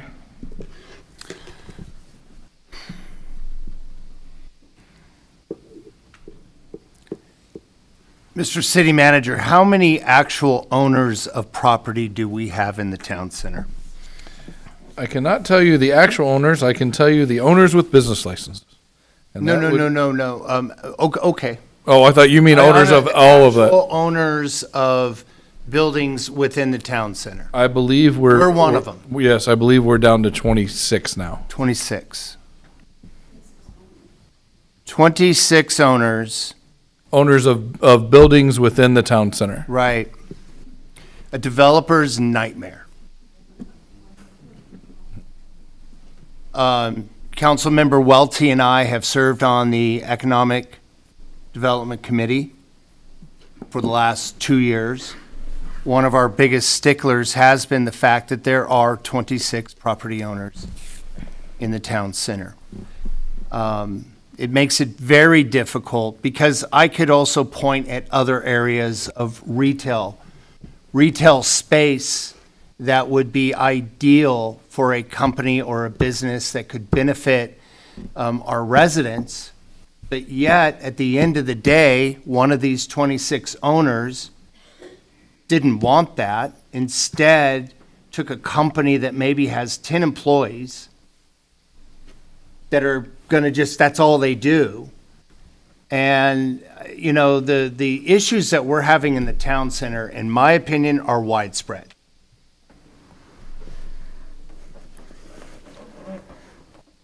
Has this industry saturated the town center? Absolutely. For the amount of people that we have living here, per capita, we are much higher than neighboring cities. As a matter of fact, I would argue, I would even say that I know of other cities that have done this similar thing. They've limited the number of an industry just because either A, it's a public safety, it's a nuisance, or it's getting in the way of a master plan. Do I fault the business owner who comes here with a great idea, leases a building, then in turn rents either a suite or a let's just call it a chair or a station, I mean, gosh darn it, I wish I'd have come up. I wish I'd have known of that, because it's a great business, it's a great business idea. I do wish that our property owners, and I put this as almost my fault, and I say this because I could have gone to a donut shop, could be anything, and something that our residents really, really want. So I could be out there cultivating these types of businesses, and then as a property comes available, I then start to say, hey, I spoke to this company. I spoke to this company. This would be a perfect square footage for this particular company. I haven't done that. I need to. I also hold myself at fault on the Economic Development Committee because I haven't built relationships with these 26 owners. Do I fault the business if they can get one building and then another building and then another building? I can't really fault them for that. It seems like we're punishing them for that. As much as I disagree with 26 property owners who just say, hey, whoever comes here first, whoever can pay for the lease, you're in. They're the ones that have skin in the game. They're the ones that bought the building. Should be expected that they be able to lease that building as quickly as possible. I always looked at the town center as a place to gather. That's where I want us to be. You know, I want us to get to the point where Mayor Smith says to his wife and his girls, hey, let's go to the town center. That's not happening right now. We have a country club, we have a lodge, and that's where we prefer, because why? That's a place to gather. How many of our council members have been to a downtown and you can go get something to eat, you go get something to drink, and then you get to walk the shops? That's where I eventually would love to see our town center. I would like to see a variety of businesses that our residents can, lack of a better word, what am I trying to say here, can utilize, enjoy, to increase their quality of life. I think that town center can be that increase in quality life.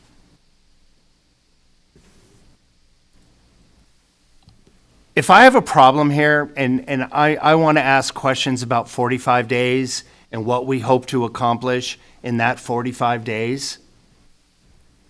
And oh, by the way, I'll be fully transparent. I probably was the guy who said, what can we do about all these beauty salons? And then I started to really think about, do I want to get involved? I want them to change. I would like to see our 26 property owners have a larger, think outside the box. But that's not what they do. They're not developers. A developer would never have allowed our town center to be composed of the businesses. If you had a single developer, he would have came in and said, no way. You'd have had, most of these, centers are much smaller.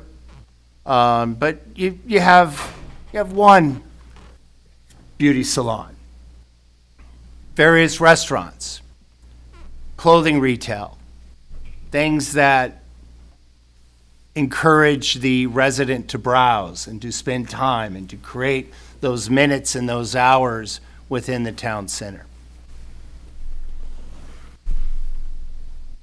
As much as I do believe that we are saturated, I'm having a difficult time telling someone how to do business. And I'm truly hoping that in this 45 days, because we are missing a council member tonight. This needs 4 votes to move forward, does it not? Yes. And without knowing how other people are voting, I don't want to get in the way of it. But I want to make sure that we don't overreach as a council. The market needs to correct itself. We've all heard that. So through competition right now, how many, what's it called? I can't get this word. Esthetician, is that right? How do you pronounce that? Someone help me. Esthetician. Just a year ago, maybe 2 years ago, we had less than 5. It's my understanding we have 20, maybe 22 now. And if you're in that market, what you're having to do is, oh God, here's another one, I've got to lower my rate. Here's another one, I got to lower my rate.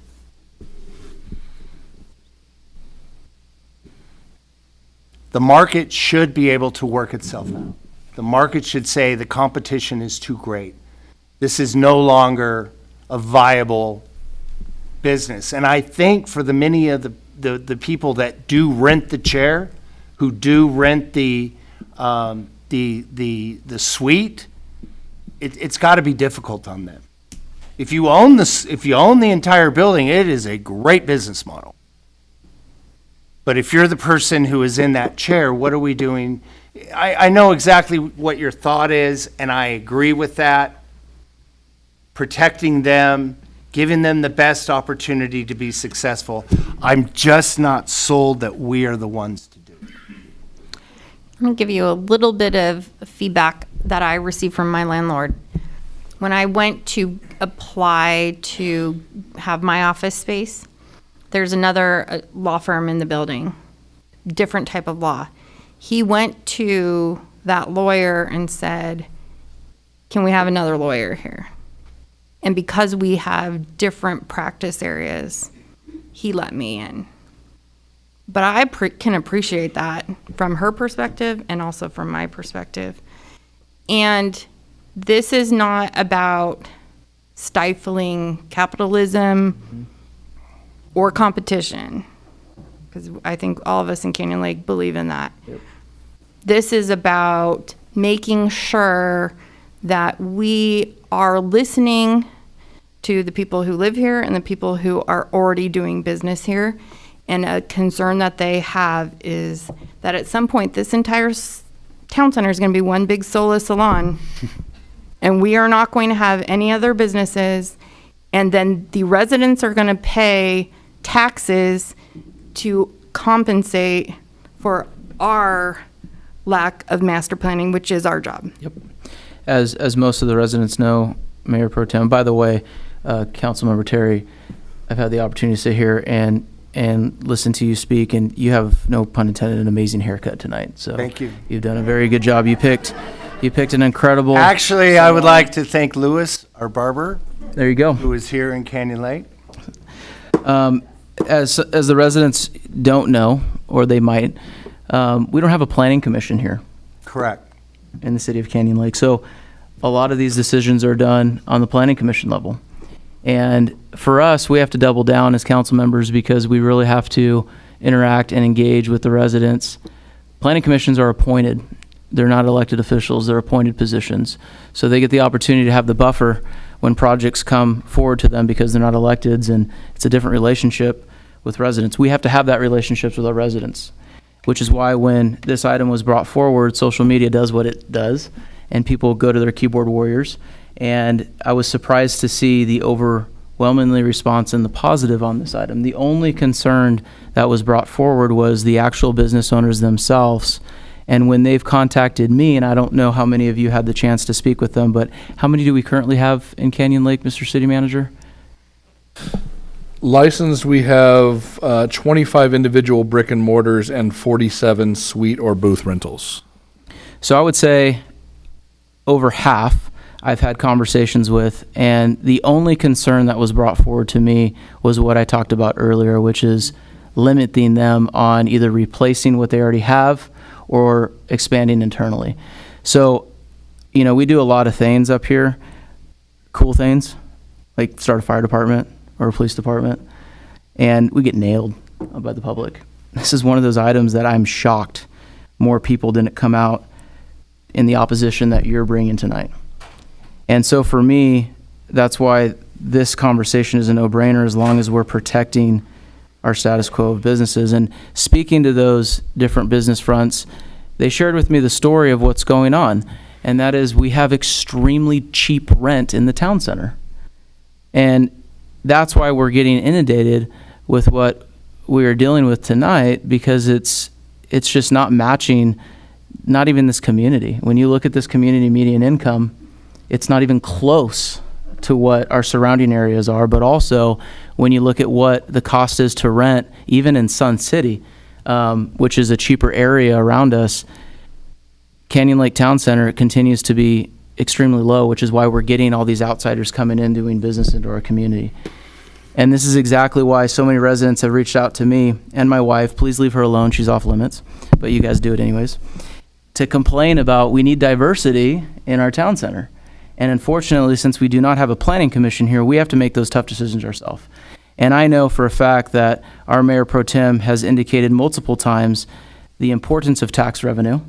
And we do not have a Trader Joe's knocking on our door, or my favorite place, In-N-Out, unfortunately. Wish Snyder would, but we don't. So we have to be very creative. And I'm not going to get this council to allow me to put in a drag strip in Canyon Lake. So we have to continue to find ways to allow different businesses to come in and to bring revenue. And for me, I think this is kind of a no-brainer at this point. I do believe that there's still a level of research, as the Mayor Pro Tem indicated, but it's a 45-day moratorium. As the city attorney clearly stated, this is the first step to looking at what we can do. And if we go through this process, this is going to be revisited in less than a year anyways. So we're really going to have the information that I think we need when it comes to the research side that you both indicated, going down this pathway and seeing. But for me, the moratorium would be very simple. It would just be no more brick and mortar. So for instance, the example that I gave earlier is if one of our brick and mortar, heaven forbid, Canyon Cowboy went out of business and a new salon, Supercuts, whatever, decides to apply, that moratorium would keep that person out from being able to do that. And I think that's what the intent of this moratorium was from the very beginning on why it was brought forward. That's simple. Protects our Canyon Lakers, protects our existing businesses, does not meddle in what is currently going on in their establishments. I think it's a win-win. That's just my opinion. I'm only one. Did Councilmember Welty give you? Yes, I do have his feedback because he's been texting me. He's sick. So Councilmember Welty had some words that he wanted to state, and that was he's support of this moratorium, but he wants the residents and us to know, he wants to make it very clear that we do not get in the habit, to your point, of doing this, right, when it comes into other businesses as well. But he clearly sees, especially after what took place on social media with some of the comments that he was receiving, him and his wife, that he is in support of this. So I think that's why the moratorium's there. It gives us an opportunity to look at this down the road as well. So, yeah. Mr. Mayor, if I can make a comment, and in respect to Councilmember Welty, as you have stated, we are the Planning Commission, we are the council body. I think it would be in all of our best interests if this was tabled till next council meeting so he could be here to vote with us.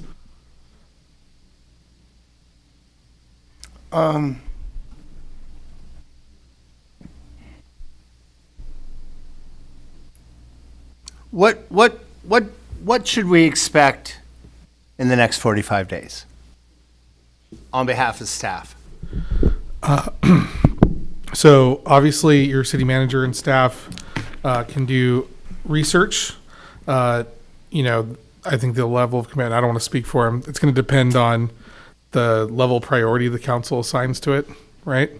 If on the legal side, if you were, and I've had council do, and I've had council members in other jurisdictions who have sat in the exact same position you are, council member, who say, look, this is an issue, but I'm worried about going into the market and starting to regulate. And usually what we get is direction to come back with discussion options at the next meeting. So you can look at potential solutions when you're also looking at how long to extend the moratorium. So I gave you the maximum length of time you can extend it. You don't have to extend it that long. But, I did want to just, also let you know that when we were doing our research on this, you mentioned a single developer. If a single developer owned this town center, there's no way that they would approve 20 beauty establishments. Never. And I think a lot of the discussion was on competition amongst the beauty establishments, but that is not why a developer would limit it. A developer would limit the number of beauty establishments because it's actually harmful to the other uses in the town center. Yes. Because you need a mix of uses within the town center to drive traffic, because someone comes to your law firm and they see a restaurant and they go to get lunch after their appointment. And you see people in, I would say, more diverse town centers or shopping developments, and they go to 3 or 4 different places, right? And so, it's not just the other beauty establishments. So I think we can also come back with some research, and maybe one of the things that we could do, I'm volunteering the city manager for things, sorry. When I say we, It will be returned, sir. I know, he does it all the time, so it's fair. But one of the things you could maybe do is talk to the other businesses and ask them for some of their feedback. I think generally speaking, the free market is the worst solution, except for all the other ones we've tried, right? Is what they say. And so occasionally we have to regulate. We have regulations on all sorts of other uses. Liquor stores, for example, we limit the number of cannabis stores. I don't think anyone would recommend that we say fill up the town center with cannabis stores because they're paying rent. And so, I try really hard in the city attorney not to advocate for anything. Right. But I just wanted to give you the information that we located in the research we've done, and also just the experience in dealing with well-functioning commercial centers. I think we can get a lot of that work done so that you can have a robust discussion at your next meeting about what the potential solutions could be. And with our next meeting being in mid-April, that's sooner than the 45 days. So technically then this would go back to council in open session in the May council meeting? No, so what? It's an urgency. So what you're going to have on your next agenda, the extension, right? Because you need to extend it before the expiration. And whether you extend or not, obviously it's sort of presupposing you approve it tonight, right? But assuming you approved it tonight, the extension would be another decision that you would get to make. Is that at a regularly scheduled, or can it be a special? Either one. Meeting? Okay. So you could, in 45 days, if you wanted the entire 45 days, have a special meeting. But typically what I've seen is we do the 45 days. At the next meeting, within a month, we come forward with discussion points on, here's the research, here are the potential solutions. Extend the moratorium until we can bring that ordinance forward and it can be put into effect. Right. Whatever it is, regulations, caps, space limits, whatever. And that way you're not talking about an indefinite moratorium, but you're talking about addressing it quickly, but also not simply allowing the issue to continue. Madam Clerk, do we have any public comments? Can I ask one more question? Please. One of the comments that I saw on the article that made it to social media related to this topic was suggestions that, like, hey, can we be like Orange Crest, that town center, which is a mix of everything, right? And then the feedback after that was a bagel shop, a sandwich shop, all the things that people want to see here. And you've made a really good point, Councilmember Terry, about why aren't we going out and finding some of those businesses when our residents are suggesting what they want to see here? Absolutely.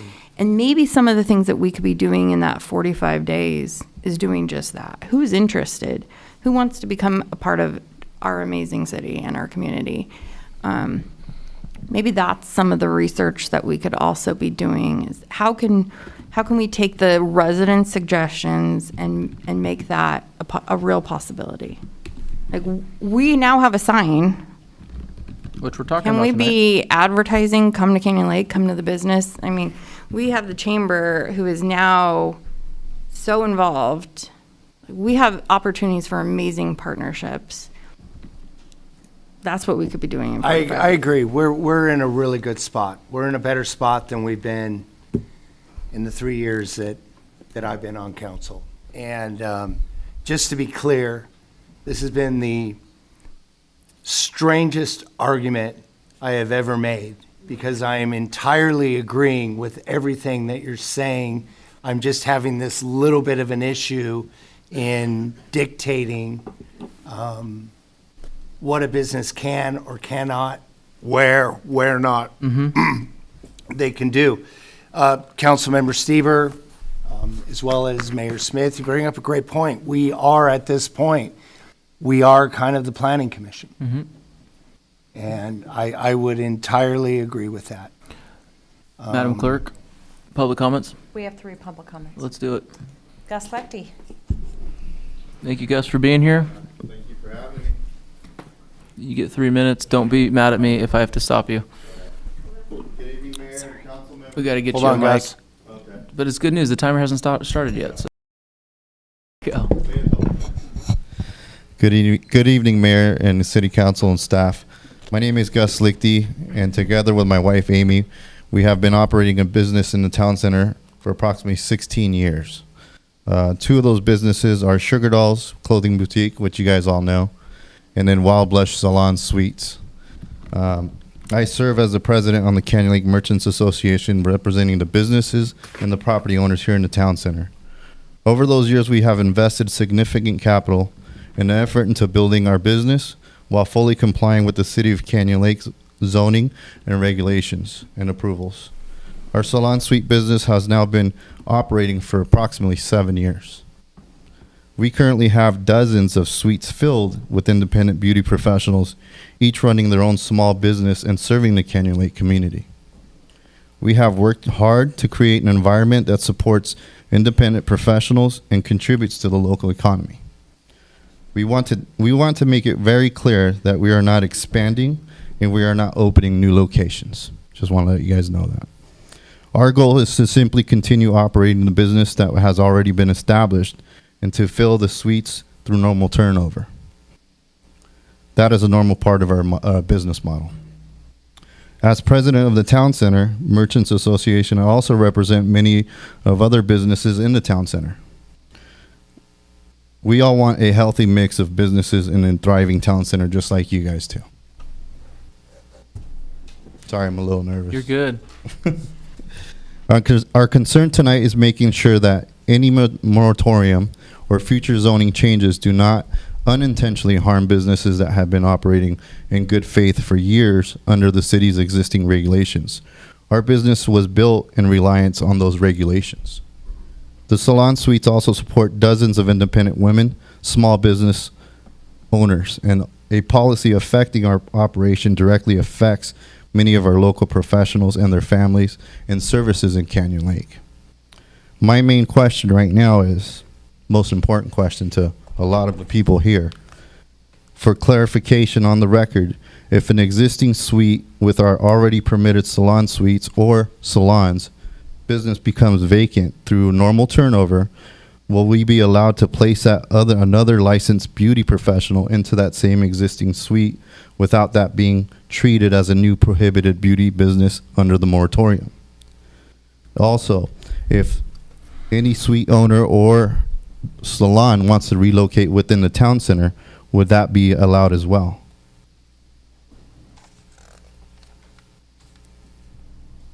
That's the questions I have. And also, we've owned Sugar Dolls for 16 years here in the town center.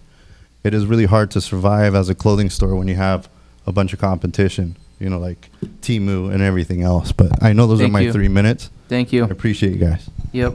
We'll do our best to answer those without answering those. Madam Clerk, next public comment. Donna Ritchie. Donna, the floor is yours.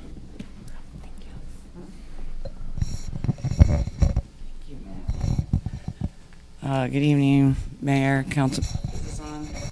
Is it on me? Okay. I'm really sick tonight. I'm going to try to get through this, but if not, Darcy has agreed to step in and finish reading if I start choking. As a 13-year resident of Canyon Lake, I would like to applaud the council for considering a moratorium on additional hair salons in the town center. Over the years, I have heard countless comments from residents who feel that we have plenty of salons and beauty services, and that what the community really wants is a greater variety of businesses and services in the town center. People want places where they can shop and dine and visit for different needs all in one area. I believe this is in the best interest of both the residents and the beauty establishments that are already operating in the town center. Limiting additional salons will help to prevent oversaturation. It's kind of already oversaturated, but further oversaturation, and reduce competition, allowing the existing businesses a better opportunity to thrive. Another important point is the personal care services, such as haircuts, do not generate sales tax or revenue for the city. Encouraging a wider variety of businesses in the town center could help bring in establishments that contribute sales tax, which ultimately benefit the city and the community as a whole. I also want to mention that the recent decision by the Town Center Merchants Association to implement a $1,000 parking lot fee for events in the town center will likely reduce the number of events held there. In fact, at least 2 large events that were planned for this year have been canceled because of this new rental fee. As we've seen, events in the town center bring in a significant amount of foot traffic and help support the businesses there. With fewer events drawing visitors, it becomes even more important to have a diverse mix of businesses in the center to help maintain and attract steady foot traffic for those establishments. The town center is an important gathering place for Canyon Lake, and thoughtful decisions like the moratorium will help ensure it continues to grow in a way that reflects the needs and desires of the residents. Thank you for your time. Last speaker. Camry. Is it Camry? Hi, Camry. Thank you for joining us. The floor is yours. If they can get you a microphone that works. Hi, I'm Camry. I own Kalen Salon. I've been blessed to be able to grow my salon to a salon through Amy and her business model. I just have a few points. The beauty industry supports local jobs, small business owners, and the overall economic health of the community. Targeting this industry alone could be viewed as discriminatory, in my opinion. If the city believes a broader evaluation of business growth is needed, I feel like it should apply equally to all industries in this isolating one sector. I respectfully ask the city to reconsider the proposal and ensure fair treatment for all businesses. I think this is a direct attack on the beauty industry when we all know that there's multiple businesses in this town center that are trying to grow, and I feel like it should be a broader attacked issue versus just us.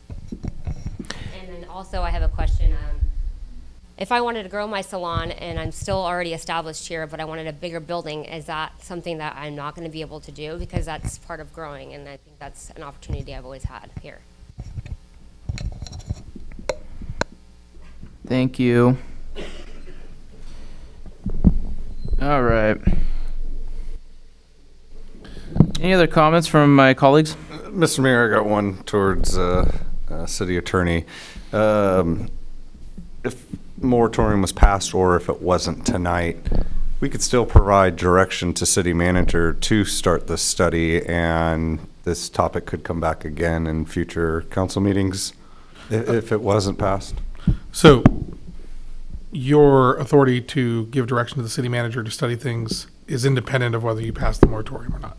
Okay. I think that answers your question. That answers it.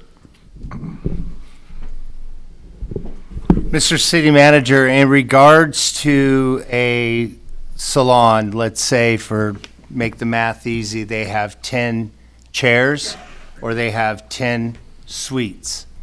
One or the other, the same. You hopefully understand where I'm coming from. And one of those suites decides, hey, I'm no longer going to stay here. I'm going to leave. So now they have 9 filled stations or suites. Under this ordinance, would they be allowed to replace that missing suite? The city attorney will answer that, but before he answers, I will say, regardless as to what it says right now, the intent of council should be, if it's going to move forward with any type of ordinance, it is one in which you all agree that this is the way that that ordinance will look, so it may have no bearing on how it is written as of right now. Correct. Got it. Right, because, we've talked about the Brown Act rules that are imposed on the council and your ability to have dialogue. One of the Brown Act rules that's imposed on me is I'm not allowed to meet with them all and magically come up with an ordinance that fits everything they want it to do. So we take our best shot, and then we can amend it at the meeting. Based on the feedback and the concerns that I've heard, I would recommend that if the council did want to adopt the moratorium tonight, that include direction to amend the moratorium to clarify that the expansion is based on the permitted square footage of the existing facilities. So we're not going in and counting chairs. We're not going in and counting subtenants. We're simply looking at the size of the businesses that exist now. You may also, based on the feedback that I've heard, allow an existing business that's existing to transfer within the town center and be able to, as long as they're actually moving, to continue their business. Because that is a good point. Not all businesses are capable of moving as readily as one of these might be. Exactly. And so that might be something that the council wants to give direction to us to amend the ordinance to address that issue as well. Can I make a comment? Please. I think the intent, at least from my perspective, is if you are a Canyon Lake business owner, you have a Canyon Lake business, we don't want to mess with you. Yep. You're grandfathered in. This really doesn't apply to you because what we're trying to do is talk about future planning. Right. So then you could simply direct us to have the moratorium only address the establishment of new businesses, and you could just leave expansion and intensification out. We could strike all those references. It would dramatically simplify the next 45 days. Well, I mean, when I brought this forward at the goal session, that was my intent. And we love everyone Yeah. here. Want you to stay here, but we want to make sure that the future of Canyon Lake is bright. And if I could comment on that also, Mayor, it's also the reason getting a business license is so important, because if council were to adopt something like this and you've been in this town center for 10 years and you've never attained a business license and it comes down that you did not, when you have an ordinance in place like this, you cannot do business because you chose not to legally do business within the city. And by say legally, I mean obtain your business license. So it is why these business licenses are so important.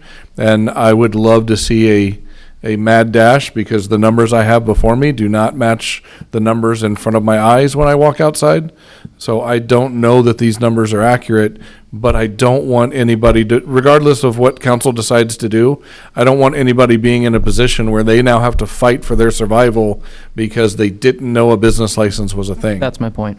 I think, Madam Mayor Pro Tem, you nailed it on the head. This is, to give some relief to our business owners in the community. I think the moratorium is just that simple. It's any new businesses that come in under that category. That's it.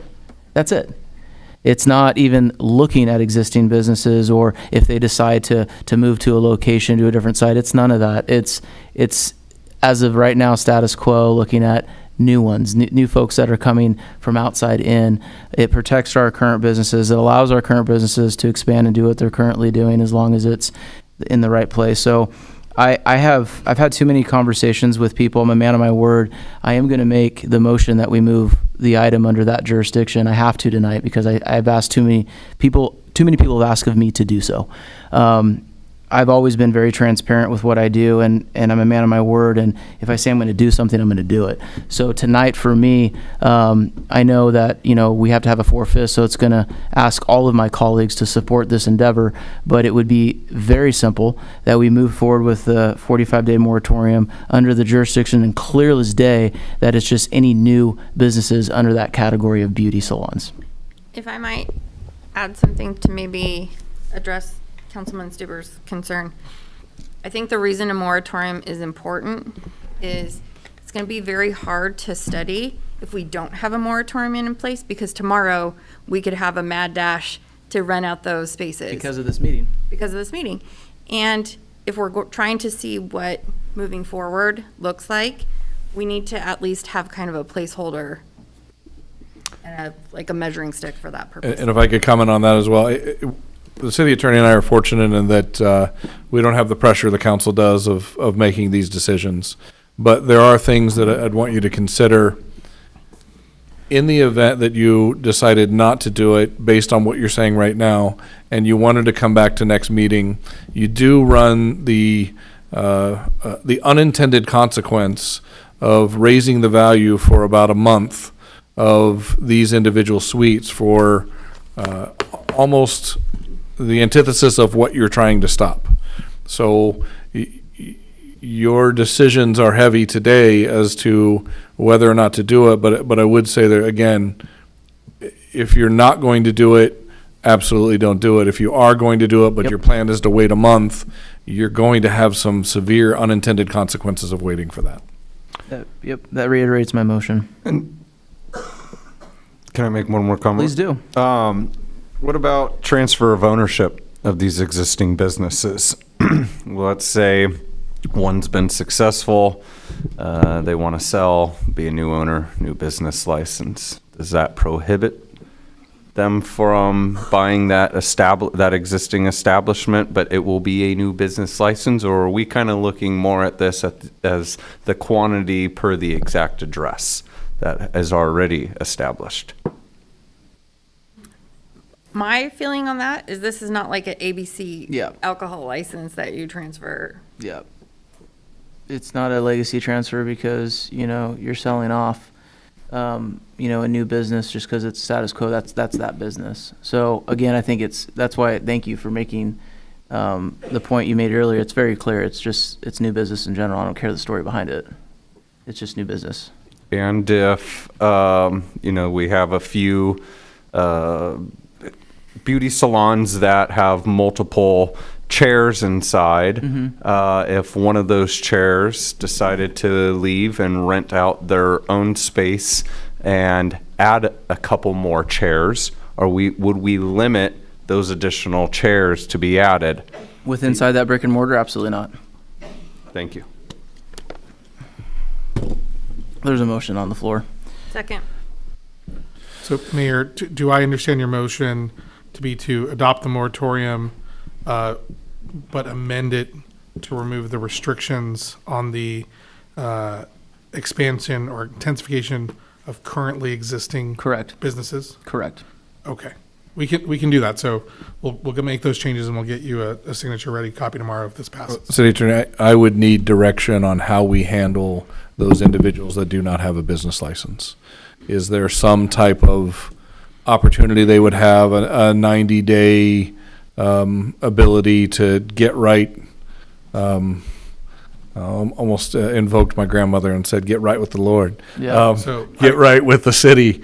I can address how the current language of the moratorium would deal with those.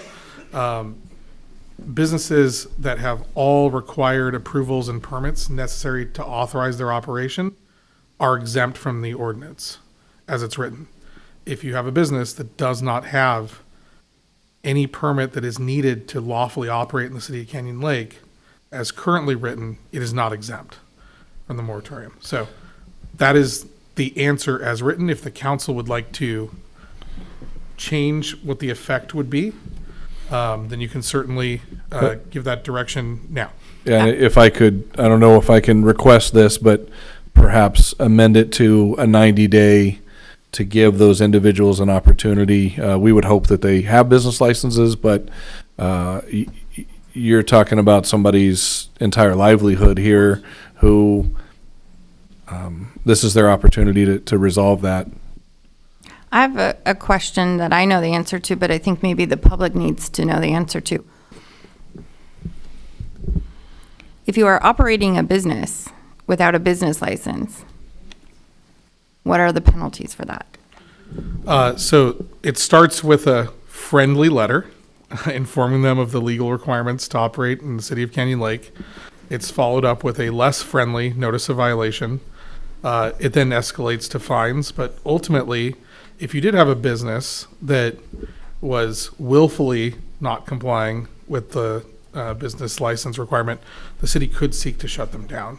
So it is a requirement to operate in the city of Canyon Lake. If the council wanted to add, in addition to the amendment regarding existing and expansion, if the council wanted to make it clear that as long as you had all the other permits you needed except for a business license, so long as you come and get one, you'll be covered by the exemption. The council could certainly give that direction. That would be easy to add. Again, that we're not looking to forfeit someone's livelihood with this kind of thing. And we could verify. We could make sure they come in and bring it. This is not somebody that, oh no, I was thinking about it. They go get a new license and say, I've been here for 3 years. We would have staff verify, okay, you had everything else in order. Clearly you've got rent you've been paying in the town center. You've got other licenses. You just forgot about your business license for, I've seen it happen, council members. So that's where I like a small window to make sure. And after that window, they have no argument whatsoever. City Attorney, I appreciate that process breakdown, and I was unfamiliar myself, so thank you. But I would like to know, is there an exact timeline? How long do we send that letter? What's our waiting period to the next action, and so on? And I would presume we're not just talking beauty locations, we're talking all forms of business that is being held in the city. So business license enforcement is an ongoing operation of the city.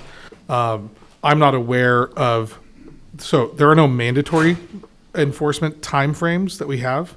It's generally going to be at the discretion of the enforcing officer and based on their availability with all the other issues that they have before them.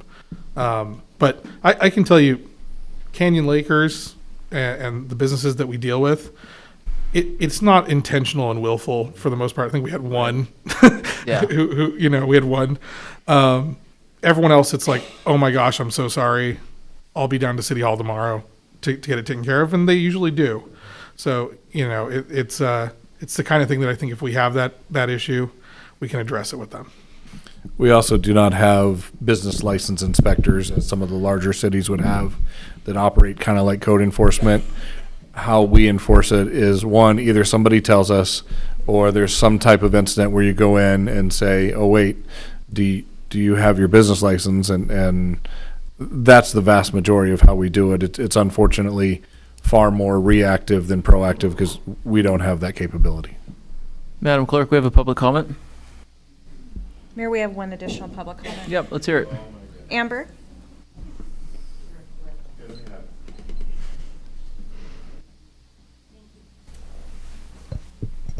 Thank you for letting me squeeze in at the last minute. There's a couple comments. My name is Amber. I actually manage Wild Blush Suites for Amy and Gus there. When new businesses come in there, oftentimes they're brand new. It's 99% women that are coming in there.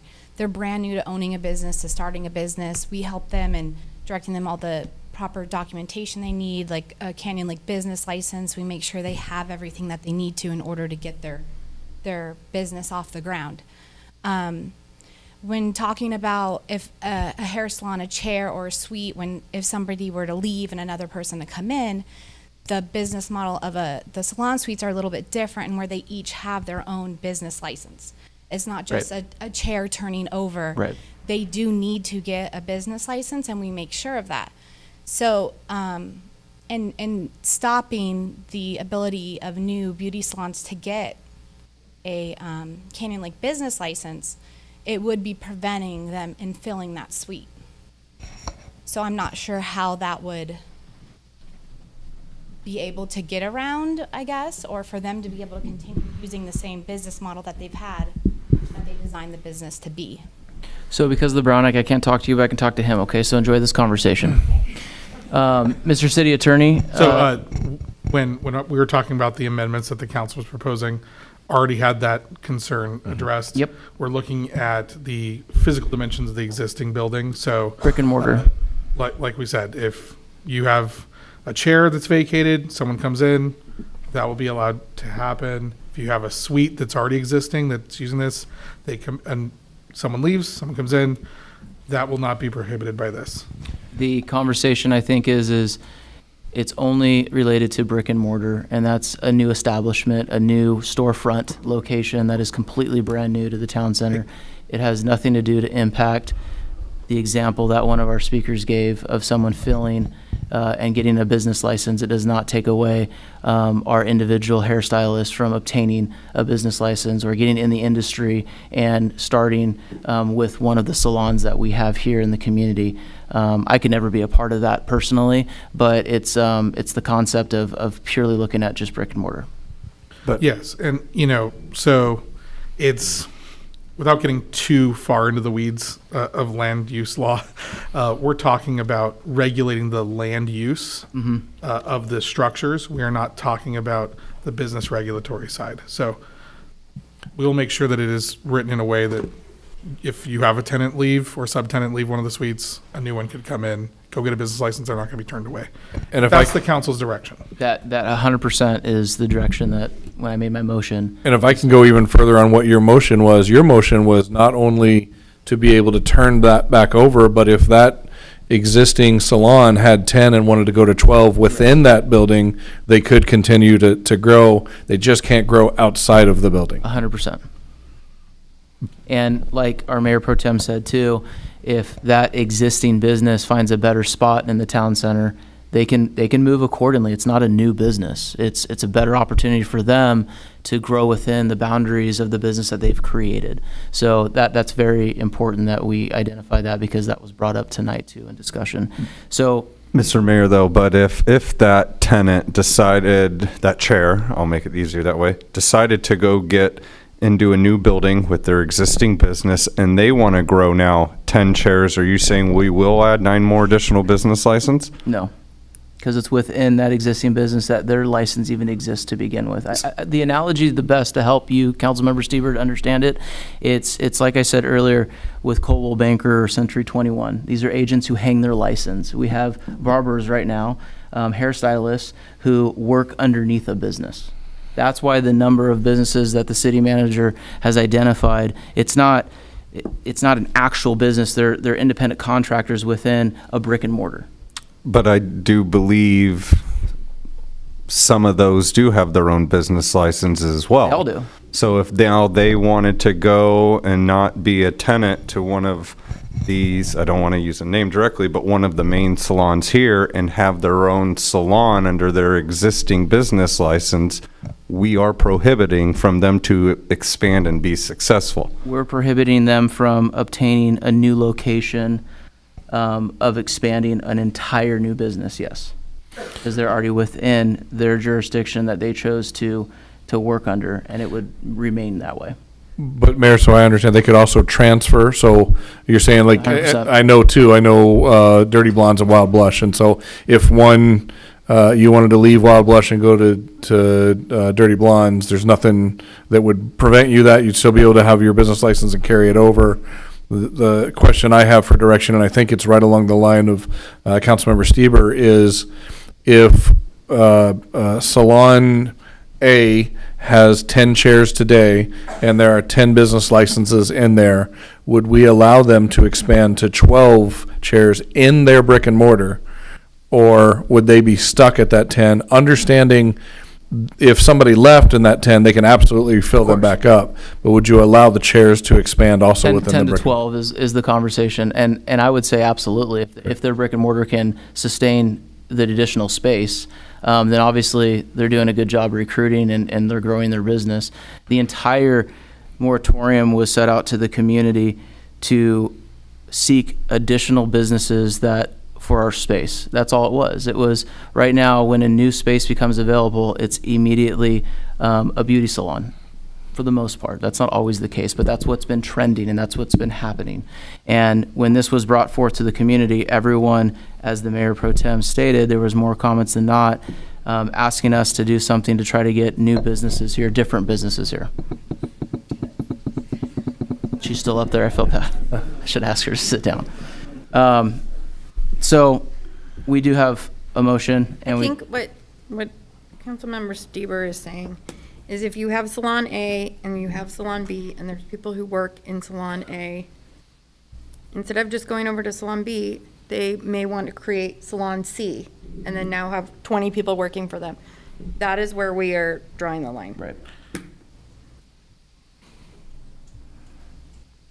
I understand it completely. So, Okay. And I'm the one who has to write it. Yeah. But obviously you all have to vote for it. So, if there's any clarification or questions or hypotheticals that That's the why council wants it'll be brought back to it. It's a to run 14-day around, program. we'll do it. I mean, keep in mind, this is coming back here next meeting. Coming back. This isn't done. So, and for me, the important of my motion, and I believe the Mayor Pro Tem's second on my motion, is to give clarity to our business owners too. So this isn't lingering, and this is a what if, like you said, Mr. City Manager, that the concept of it just lingering out there, like, wait a minute, now this is out there. What are they going to do? What are they going to do in 6 months? I want to be very transparent and honest on the intent of why this was even brought forward. So for me, that's why it's a simple motion. So again, I have a motion and a second. Can we do roll call vote? Mayor Pro Tem Castillo? Aye. Councilmember Stieber? Can I comment, or do I have to say into the motion? Unfortunately, you got to vote, my friend. I'm going to say no. Councilmember Terry? Aye. No need to succeed, it dies. All right. I vote for the record. Clearly, I made the motion. I mean, that would be interesting to vote no on my own motion, but thank you, Madam Clerk. Moving on, we are going to business item number 7. This is the consideration of acceptance of the grant-funded fire department water training trailer. And the second adoption resolution number 2026-13, approving the reimbursement agreement with the Elsinore Valley Municipal Water District. Chief Latendress, this is your item. Thank you. Good evening, Mr. Mayor, Mayor Pro Tem, City Council, City Staff, remaining members of the public. Jeff Latendress, your fire chief, and I'm here to present a good item, a fun item, where we are going to accept a grant that's valued at about $120,000 from the Elsinore Municipal Water District. And I do want to point out, we do have a member of EVMWD staff here tonight. Sylvia Ornelas is here, so if you have any questions that I'm not able to provide clarity on, please feel free to ask her any questions as well. So, last year, the fire department was approached by EVMWD about a potential grant opportunity that could provide us with a trailer that is mobile and we could pump from, and we would pump our water back into it. So it recirculates or reclaims the water, so we're not wasting water. The Metropolitan Water District throughout Southern California has been offering these trailers to numerous fire departments. They have funding for about 25 of them. Some of the cities that currently have them, Riverside County, the only city is Riverside City, the city of Fullerton, Oceanside, Santa Monica, Laguna Beach, Monrovia, Torrance, and San Bernardino. List of cities, most of those agencies are mid-sized to large fire departments. We are going to be the largest fire department that receives one of these trailers, and that was actually one of the intentions of the grant, was to support smaller agencies with some of the funding that was available. As I previously stated, the cost of the unit is approximately $120,000. The cost is going to be paid for completely by the Metropolitan Water District of Southern California and the Western Water District, and they're going to essentially fund EVMWD, and EVMWD is going to be doing some of the reimbursement on it. It's a little complicated at that part. But for the fire department purposes, all we have to be responsible for is for the maintenance and repairs of the trailer.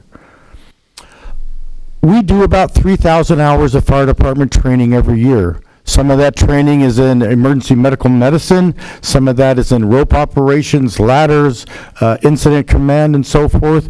But a good portion of that 3,000 hours of training we do every year is in fire ground tactics, flowing water, put the wet stuff on the red stuff. And so just one example, last year we did an engineer's test, and we tested 3 candidates. And in that one day, we estimated that we flowed about 50,000 gallons of water from a hydrant.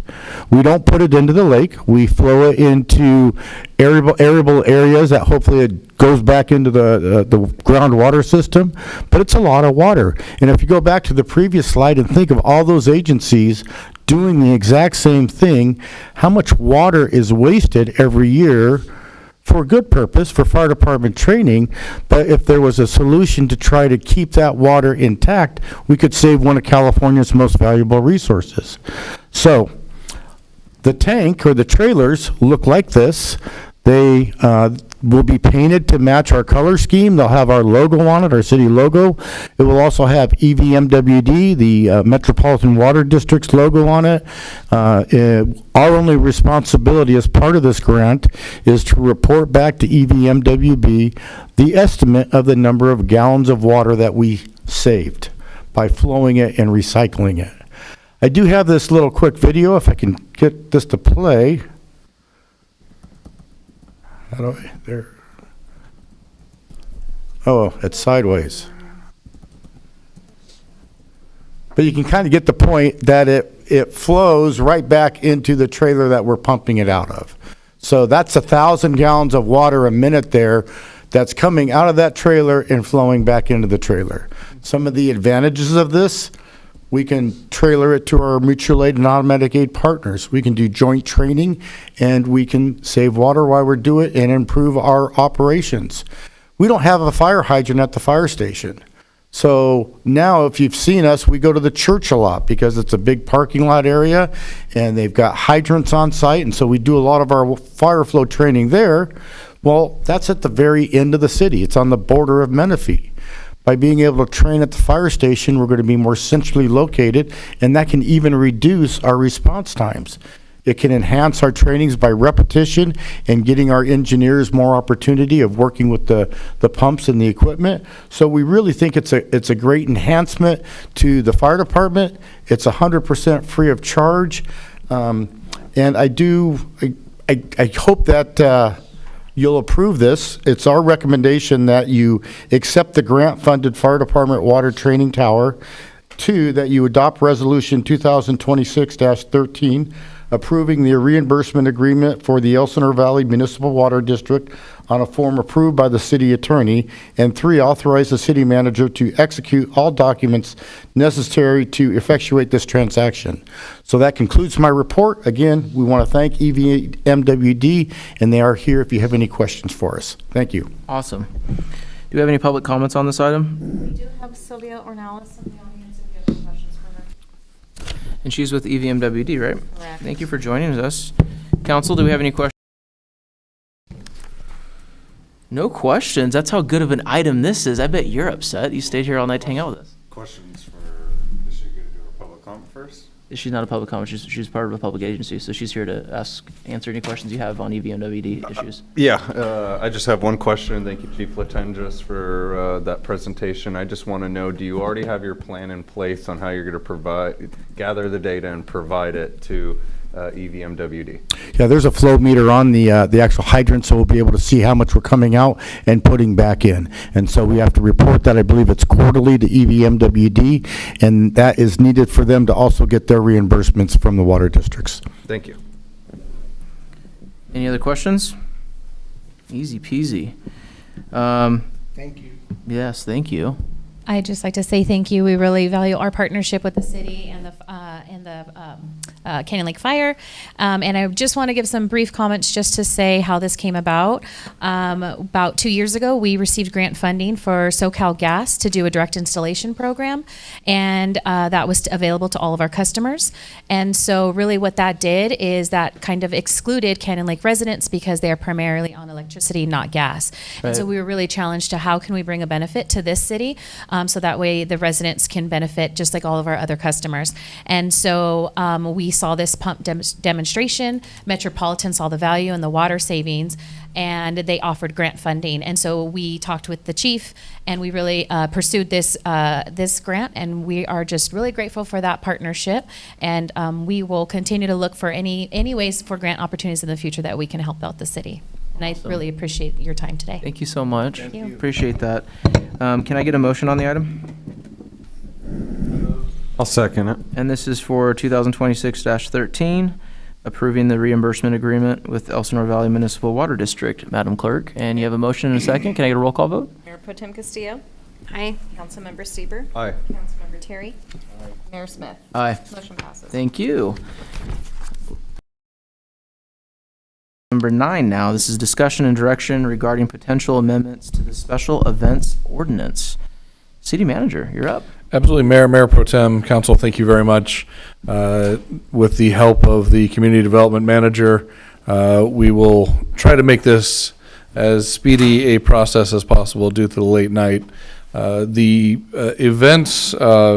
special events ordinance that we have in place now, we wanted to bring this as a discussion item to get direction to bring you changes for the next meeting. Staff has some recommendations, as you see in the staff report. To summarize those, we're really looking to try to refine this instead of a 1A, 1B, 2, 3, 4. We're just looking for 1, 2, 3, 4, eliminating one of the smaller ones that would be typically individuals at home having, could be anything from a Bible study, birthday party, that kind of thing. Fixing what was a minor loophole in the 300 plus item and raising, I'm forgetting, from 100 to what was the number? 100 plus, thank you. So really this is an opportunity either for council to say, yes, we agree with the staff recommendation. This is a way to make it a little more efficient, easier to understand, or to provide direction on things that you may want changed instead. If you would take the staff recommendation, we'll be bringing you a modification to the ordinance in the next meeting that matches that recommendation. Mr. City Manager, you got to do one better. You got to explain your story on what happened. Thank you, Mayor, for putting it out there for me. Yep. I had an individual who invited us, my family, to a birthday party, to which I, of course, wanted to go. It was their 1-year-old's birthday party, but being the responsible city manager that I am, I asked if it was permitted, and the answer was, no, I'm not getting my 1-year-old's birthday party permitted, and so I declined to go. Because I did not want to go to an event that was unpermitted by the city's rules, no matter how ridiculous an individual may feel those rules were. So that was really the catalyst for me to be able to bring this, talk through it with the community development manager and the former contract planner and the city attorney, and that's what brought us here. Yeah. It's a good story. Got my eye for Thank sure. you, Mayor. Any comments on this, Council? Pretty easy, straightforward? I'll set a motion. Mr. City Attorney, feel free to slap me down on this one, but the discussion item before us, number 9, is very vague in the staff report, very much so. So I'm going to use that opportunity to speak on special events. If my colleagues to the side of me who serve on our special events committee for the city are opposed to this idea or not. Tonight we just learned something, at least for me, new, that in order to do an event at the town center, it costs $1,000 to do so, which means the city would have to pay $1,000 if we wanted to do pumpkin patch, or even our fire department, if the fire association would want to do that too. Is that a concern if we allowed our city manager to speak to the merchants and say that the city would have issues conducting events because of that fee and having additional tax dollars be used for that fee in the merchants? I'm okay with city manager trying to discuss and negotiate any type of deal. I think on our major event we have up there, our budget is large enough that $1,000 isn't going to kill the event. But I definitely would love to hear what in the future what the Merchant Association comes back with on, those costs or reducing. I know they're torn in different areas of what types of different events and stuff. You look at the Chamber of Commerce putting on the, I always go blank on this. The Parade of Frights. Parade of Frights, and that's been a staple in this community ever since my kid was 6. And, I hope that doesn't jeopardize it. So yes, absolutely. Or if they're not budging, I would love for my colleague and I to come up with solutions where some of these events can go. I've seen a few of our clubs in the community have to either reduce or stop events due to some of those incur costs. So we've been a community of communities. We've all met each other through events. And yes, I agree. I'm starting to see events dwindle down little by little, and anything city manager can do, and maybe not just even for the Merchants Association, POA, things like that. I'm all here to help fight and champion for you on getting those reduced costs. What do you think, Mayor Pro Tem?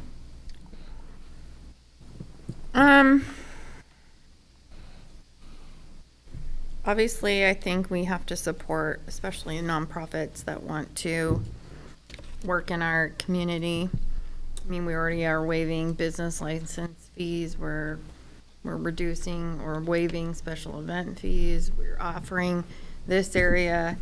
But I mean, we're constantly also trying to figure out how to operate with no tax revenue, with no UUT revenue, with public safety. That's the most important for everything. So I don't know. I'm trying to wrap my head around how we're going to move forward when we are having a hard time in the town center. Yeah, we're having a very hard time. Mayor Pro Tem, will you give an example of the city waiving business license fees? Sure. Our special event permits and business license fees for nonprofits are waived. So for example, the Clear Foundation is a nonprofit. It's centered in Canyon Lake. The Clear Foundation's business license fee is waived because we are a 501c3 that is recognized by the IRS in the state of California. Yep. Thank you.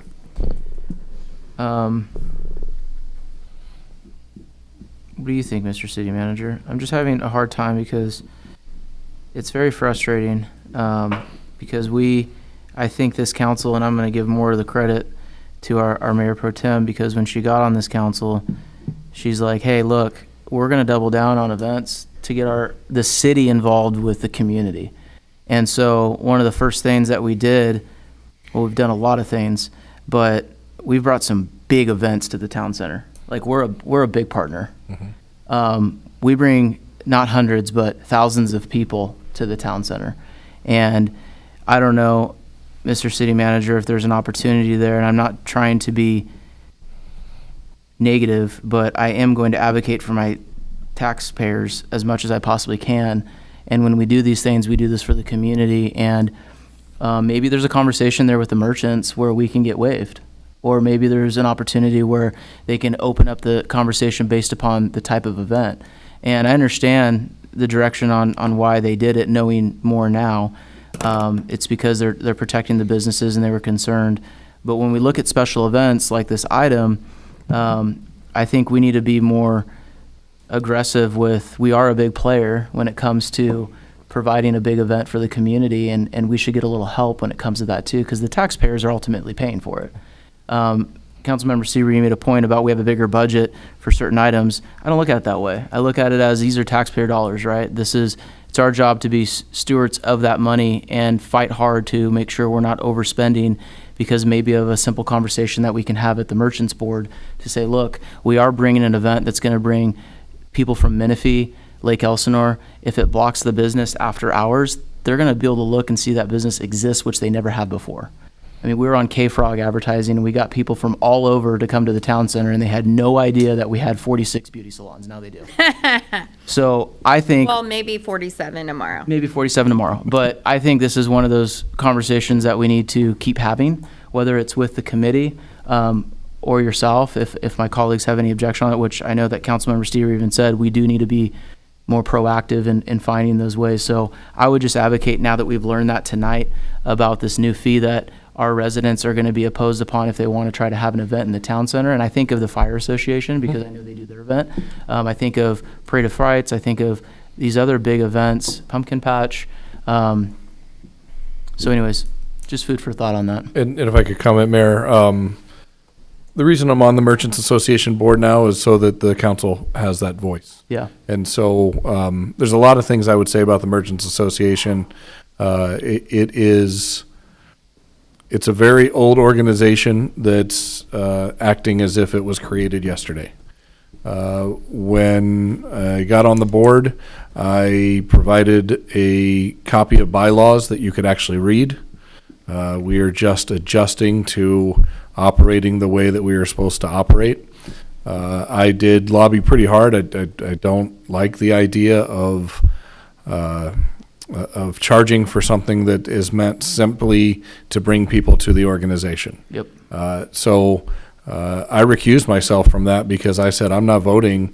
Clearly I'm biased. Of course I want the answer to be no.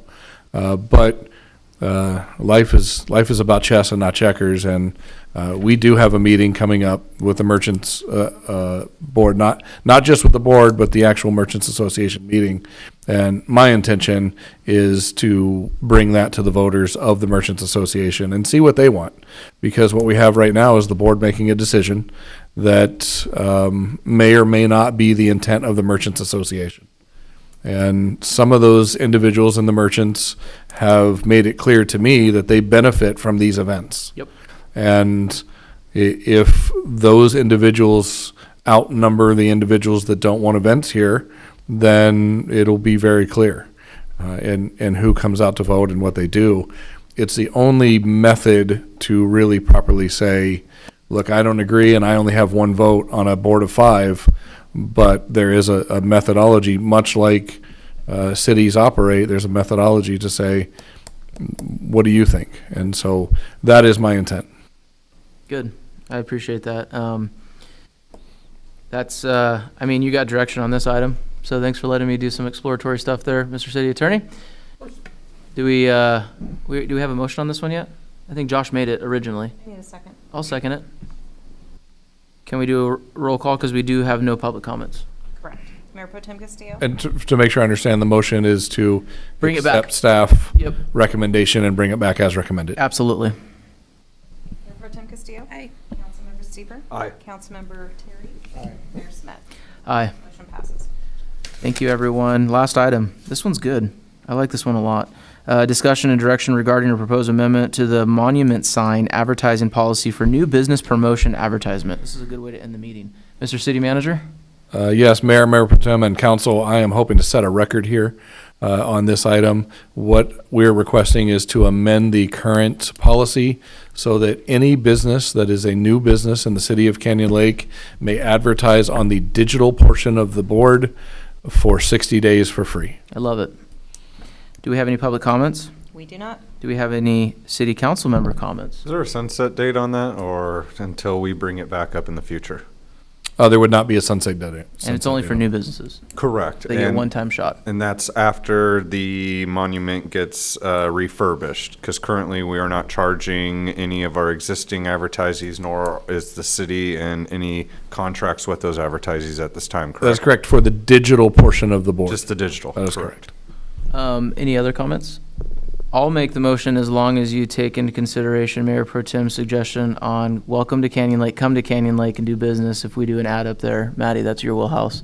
So that way we can encourage businesses to, and maybe that one lasts a little longer than the other. We'll have a lot to do, and especially when that new board comes in, Yeah. and you want to look at it, I mean, we could broadcast this meeting on that Yeah, new yeah. board. That's how high definition I think it it's is. such a good idea that you brought that up. I'll make the motion. I just need a second. Second. Can I get no public comments? Can I get a roll call on this? Mayor Pro Tem Castillo? Aye. Councilmember Seaver? Aye. Councilmember Terry? Aye. Mayor Smith? Aye. Motion passes. City manager comments? Good to go. Announcements. So, hold on. I want to make sure we got the date right. Our next city council meeting is going to be, oh, you got it right, April 14th, which is a Tuesday, not a Wednesday. So April 14th. And I'm going to adjourn the meeting at 9:56, Madam Clerk. Thank you.